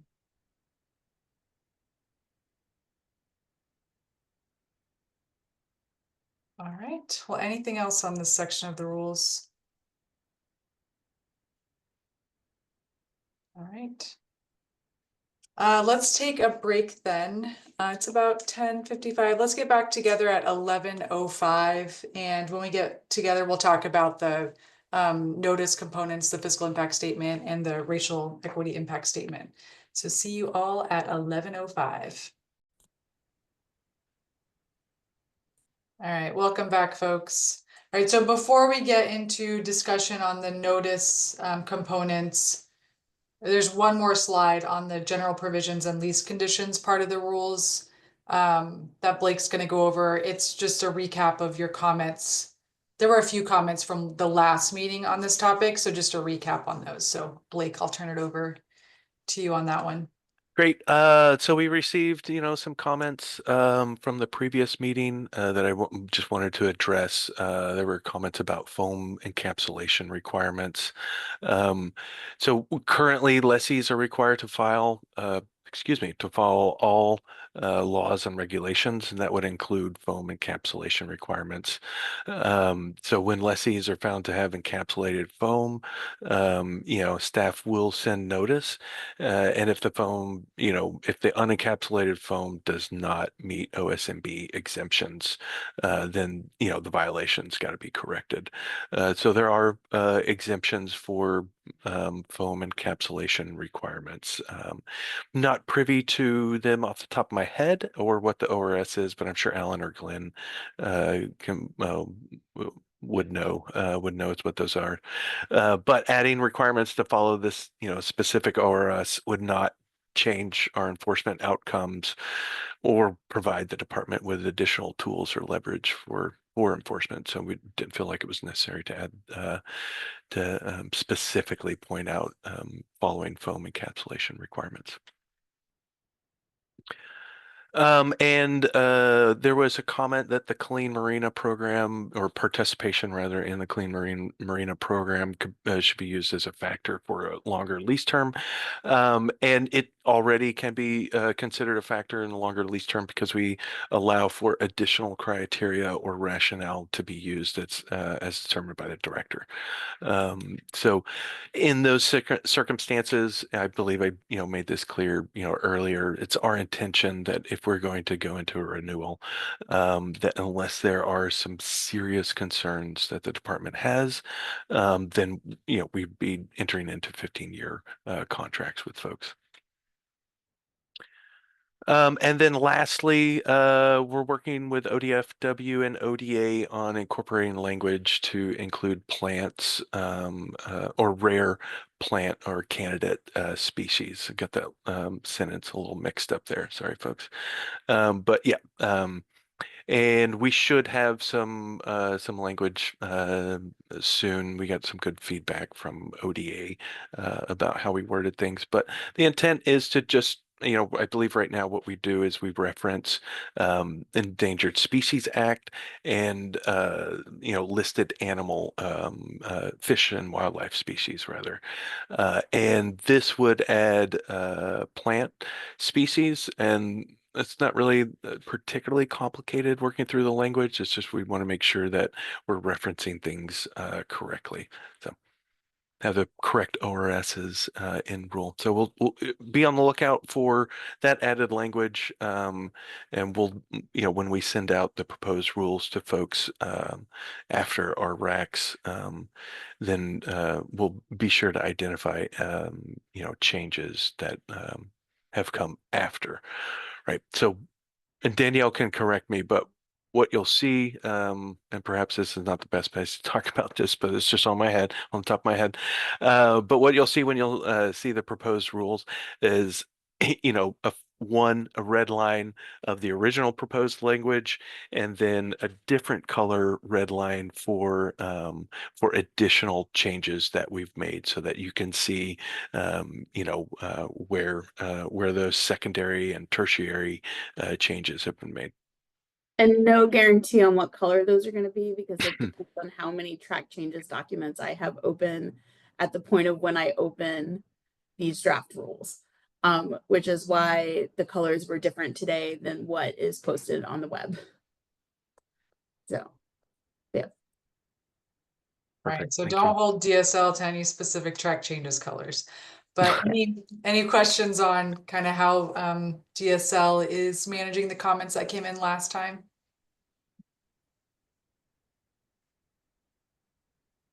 Okay. Then let's move into the notice components. So I'll hand it over to Danielle to give a little bit of background on what the notice components are. I think starting with the fiscal impact statement, and then we can dive into getting RAC input. Great, thank you. Welcome back from break, everybody. Thanks for joining us again. So we have to publish what's called a notice of proposed rulemaking through the Secretary of State. And this kicks off our public comment period and a couple of different things. It's published on the first of the month. It's published in the Oregon Bulletin, which is published by the Secretary of State on the first of every month or the first business day of every month. So we're looking at publishing our notice of proposed rulemaking for July 1st, 2025.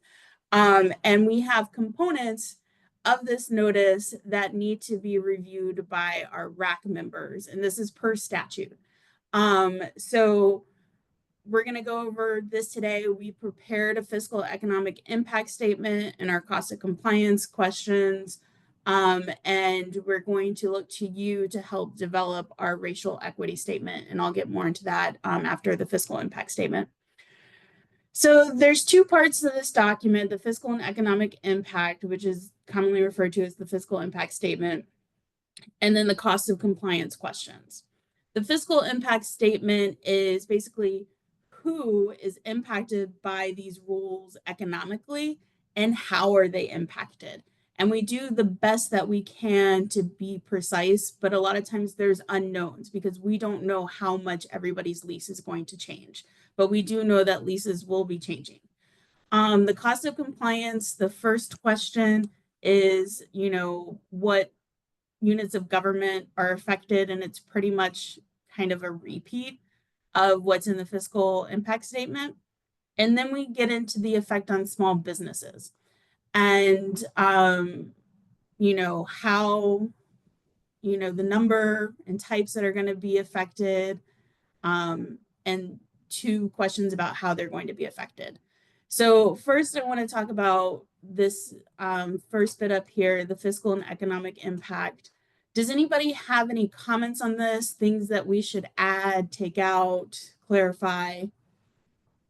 And if you don't, that's totally fine, but we're just looking for feedback and approval on this.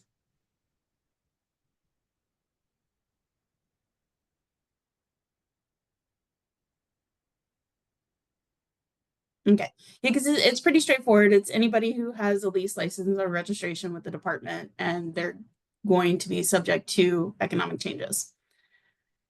So in the cost of compliance, it's a reiteration of what was before, because we know that all levels of government, including special districts, are going to be affected by these because and it's not every city and county government will be affected by this, but any of those local governmental entities that have leases, licenses, and registrations with the department. So I think we've pretty much covered it all there as far as all public agencies that are affected.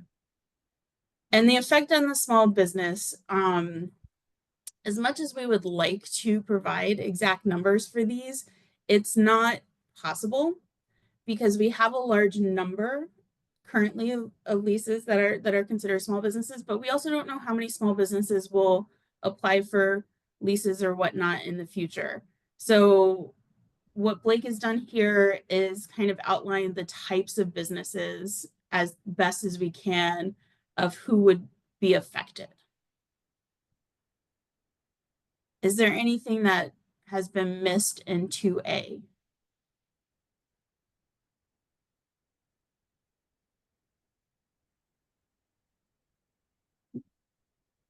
Okay, and the B and C, oh, yes, Jim. Sorry, where do floating home mortgages fit in to your definitions? So Jim, the floating home mortgages would not be considered a small business, and this I is. understand. So Oh, okay, go ahead. where would they in this? So they would fall up here, any member of the public that holds. Oh, okay. Yeah. Thank you. Thank you for your question. I appreciate it. So 2B is, you know, the impact on small businesses. Like, do they need to issue new reports, change how they keep their records, or any other administrative activities? And because it's the same process, just a different calculation, we don't estimate that there will be any changes that will require any of these things. And the same goes with 2C. Glenn. Yeah, so approximately 2 years ago, DSL is now requiring upon lease renewals that a form be completed once a year that documents the boats that are at moorage and the owner, the address of the owner, and the sticker, the date on the sticker for registration. And that form, maybe it's Exhibit B, is required to be sent to the Marine Board by February 1st of every year. Would that new reporting form be something that would be captured here in B? It's a new form as of a couple of years. Yeah, Upon so renewal. Glenn, thank you for that question. Sorry, I wasn't trying to talk over you. I hope you're done. If you're not, Yeah, I am talk over done. me. Yes, absolutely done. Yeah. Okay, great. So that is not a requirement that's being added in this rulemaking, and it was an administrative change that we made, and not one that required rulemaking. So it's not going to be reflected in here.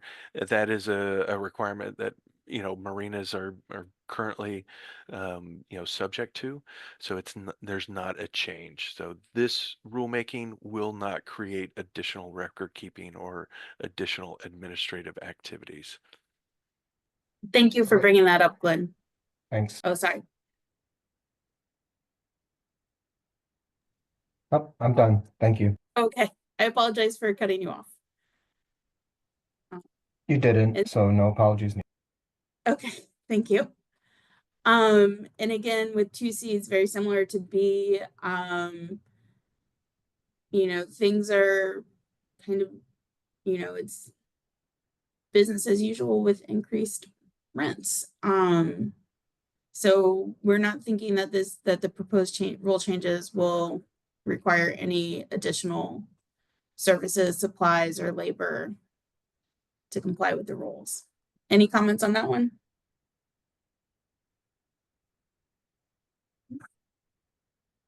Okay. Thank you, everybody. And now I'm going to move on to the racial equity statement. So what we shared with you was kind of a worksheet, and I know it was in a PDF, but it's also because we posted to the website, and I'm not a fan of posting more documents to the website when we don't need to. So it was more like we asked you to kind of reflect on this.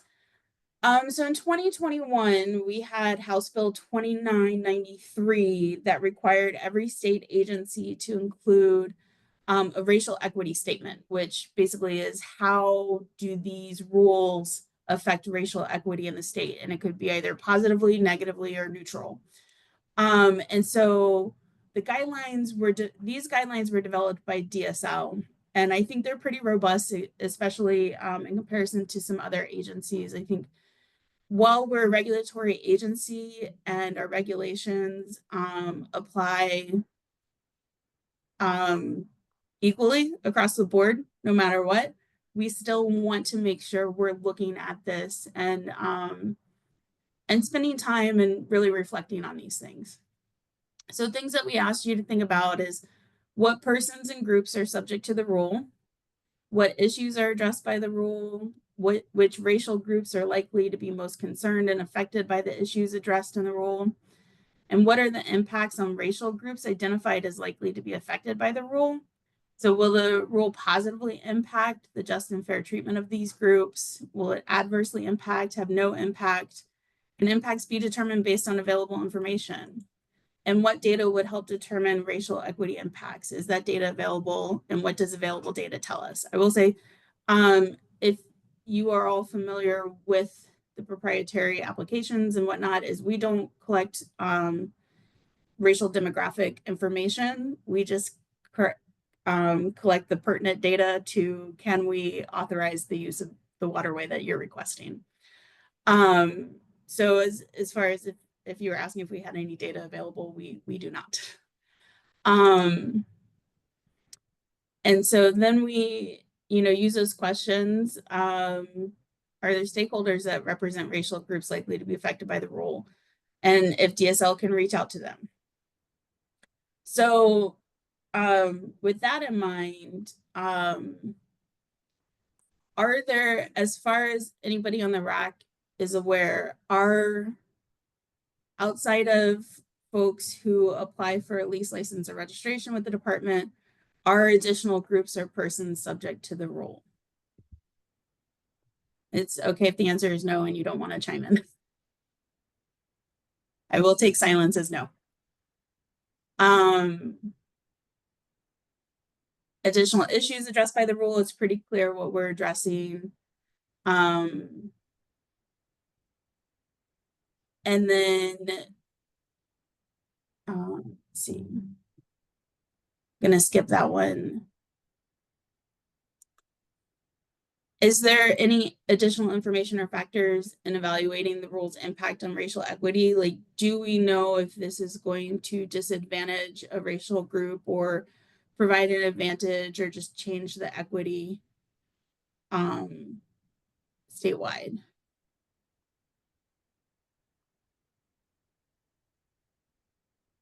Okay. So when we get to this is what we will fill out and include in the notice of proposed rulemaking based on what we heard here, which is in line with what we were initially thinking, but we wanted to make sure we had input from the RAC. So for this first question, anyone who wants, I feel very repetitive at this point, anyone who wants a lease license or registration with the department for an authorized waterway use. So pretty straightforward. This should be separated into two things. So we're just going to do a brief, like, what are we seeking to address? And then which racial groups are likely to be affected by those issues? And the answer is going to be none that the department knows of. And ultimately what impacts, and we're probably going to be going with this first statement, which is a normal one, is the rules are unlikely to impact racial equity in Oregon. And again, it goes back to we're a regulatory agency, so it's pretty straightforward. But Dylan, yes. Yeah, thanks. We talked a lot about public access. Mm-hmm. And I would say that there's a significant amount of historically underrepresented groups, minority groups that use public docks. And so I would say that if you are making it more affordable for leaseholders to provide access to the public, right, for recreational purposes, that private or that public access is a net benefit, right? We have a lot of private lakes and private docks in areas where people can't go, but the more that we have, I would say, you're making it access more affordable. And if we were to look at the ability for different entities to create certain rules to ensure that it is used primarily for non-motorized watercraft, you're even furthering that, right? So all of that kind of plays into increasing equity to our waterways. No, and thank you for that comment. And what I may do, because it definitely sounds like it's more of an environmental justice equity. Because minority groups is a pretty broad term, and it can include major racial ethnic groups as well, but who are maybe low income and don't have access to private waterways. So I definitely, I've captured this, but I want to check in. We have a DEI committee and an environmental justice representative. And so I want to check with them to see, how to phrase this, because I think it's a very good point. And I like having something that shows a benefit in these statements. So yes. And Thank on you. the former section, I didn't give a hand up in time before we moved on, but just there wasn't an actual, before we got to the equity piece for the general impacts, there was nothing that said that it was not intended or does not intend to have an impact on housing, which I think is. So there's about 6 agencies that are required to have a housing statement, and we are not one of them. So we generally don't have any statements related to housing. If you think we do need to address something with housing, feel free to send something to the DSL rules inbox, and I can find a place to incorporate that into the notice, which I definitely did with our removal fill fee rules, because those did have a housing impact, and we wanted to make sure that folks knew we were aware of that. So if you have something you would like us to include about a housing impact, feel free to send that on. Yeah, no, I appreciate that, because I think it would be good to have something in there, even if it's very carefully worded. There is an impact to housing, but it is not disproportionate in theory to what is allowable under, other, sections. So, I mean, just for, knowing that we have a housing problem, and that there are significant folks on this call that are, primarily dealing and representing with housing and livability. I think it'd be good to just have something saying it's not intended to have something impact that's disproportionate from other things, right? It's not increasing the problem. I think is probably a fair statement. It's neutral. But that way, if there was a group who was going to lose a bunch of housing, it wouldn't be, such a hard thing for them to say, hey, this wasn't really the intent. We'd like to negotiate something, right? So totally up to you, but my recommendation would be to proactively include it, even if it's not necessary, because we know we'll get a lot of comments on it. Yep. No, I appreciate that. It is a big thing, and DSL is involved with some housing initiatives. So it's not a bad idea to include that type of thing, just so that folks around these rules have been talking about it. So thank you for bringing that up. And with that, any other comments on the fiscal impact statement or racial equity statement? All right, thank you. I will pull the PowerPoint back up and turn it over to Sylvia. Great. And maybe just on next steps on that, it sounds like the fiscal impact statement, there weren't any, real comments on that. So Danielle is what people saw today, what's likely going to go forward? Yes, that's correct. Okay, great. And then on the racial equity statement, maybe I'll just ask folks, does anyone feel like they want to see that after today's meeting? Or was today's conversation sufficient?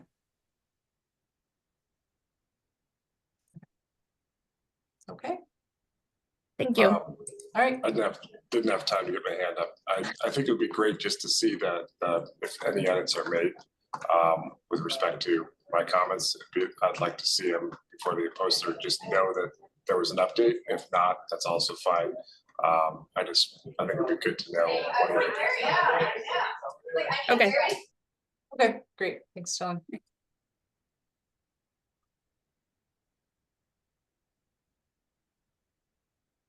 All right, then we can move into interested party comments. So I'll just see, this is a time where, we have about 10 minutes for folks that are joining us from the public to make comments. So I'll see if anyone wants to make a comment now. Can you just go ahead and raise your hand in the platform? All right, I see one hand up. All right, I just see one for now. So I'll call on you on a minute. And when I do, just go ahead and say your name. If you represent an organization or group, go ahead and let us know that too. And then keep your comment to about 3 minutes today. If more hands go up, then I'll call on you all as well. But I will first turn it over to the person that is labeled here as IRDOD. Go ahead.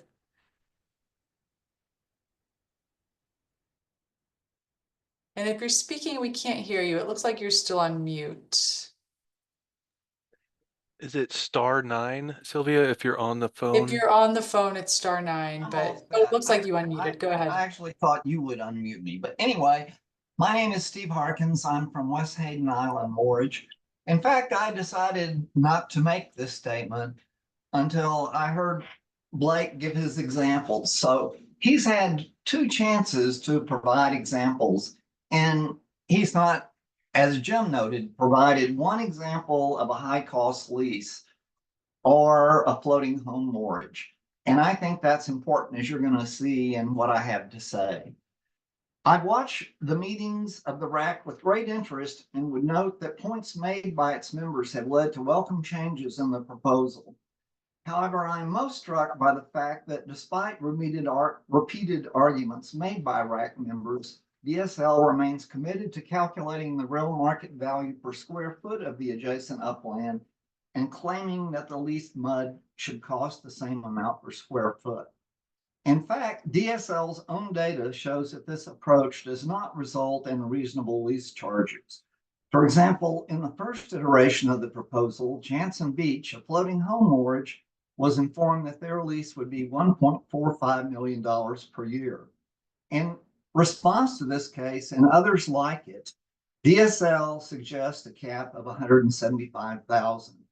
As Blake Helm writes, the maximum allowed rent is intended to limit the exceptionally high land values for large areas from influencing any one lease's annual rent.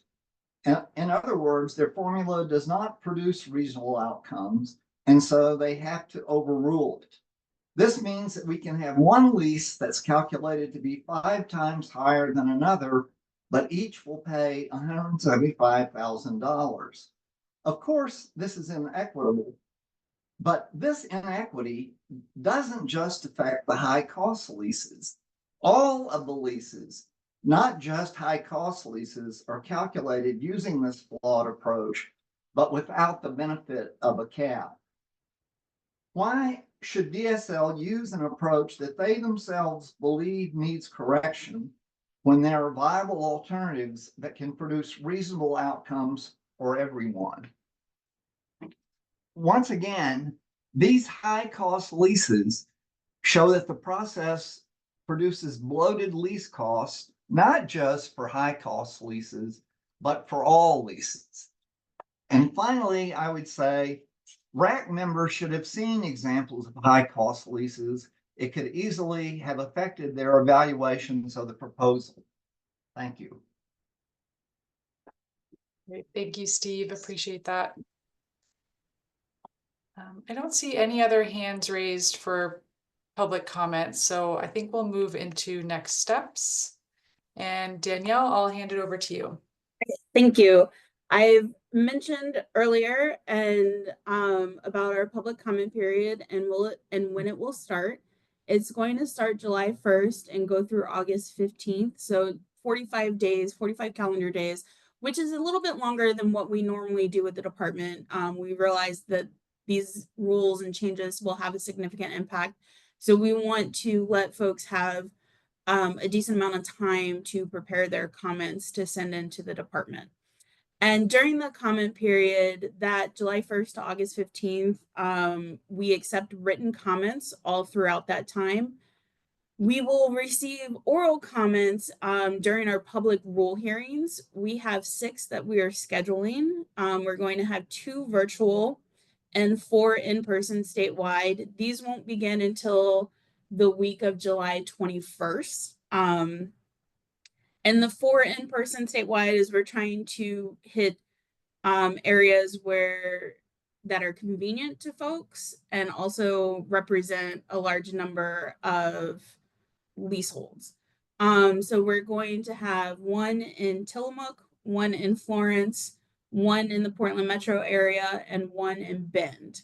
And we're hoping that will allow for a lot for participation for folks and easier to get to than just having 1 in the central part of the state.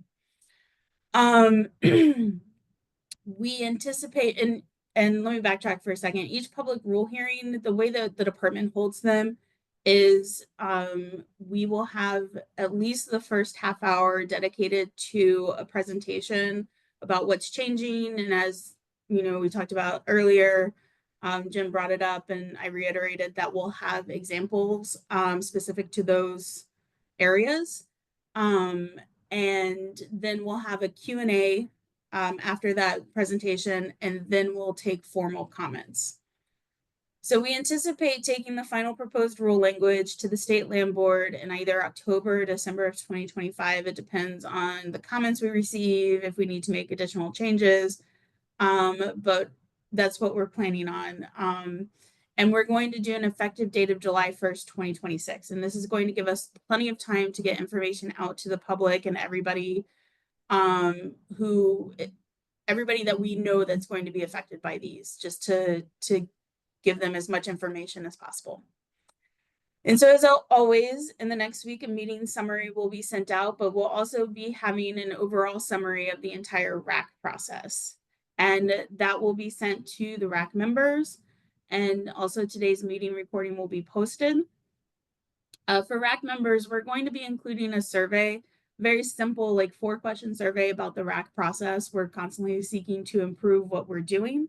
So it would be really great if you could fill out that survey. Again, it's like 4 questions. Shouldn't take a lot of time. And all of our meeting materials and upcoming things will be posted to the rulemaking website. And a final thing is, for the public comment period, we will send email directly to the RAC members to let you know when the public comment period has started and the schedule of rule hearings. We also send that information out to our listserv and post it on our website. But I do want you to be assured that we do include you and make sure that you know, since you've been a part of this process significantly already. All right, any questions about what's happening next with these rules? And we did make mention that any changes that come about from today's meeting, we will be sending out to the RAC via email to get any feedback on changes that we're able to incorporate based on comments from today. Yeah. All right, thank you everyone. And thank you for your time. I appreciate all of y'all being here. And I'll turn this over to Sylvia. All right, thank you, Danielle. Yeah, like Danielle said, if there's additional rules, you'll get that after today's meeting, and there may be some email communication about some of the comments that came up today, so look out for those emails from Blake as well. And I've appreciated having this time with you all over the last few months, so thanks so much for your time, your comments, your input. And I mean, Blake, I'll also see if you want to muted someone here. Blake, since you've been kind of steering the ship here, anything you want to say in closing?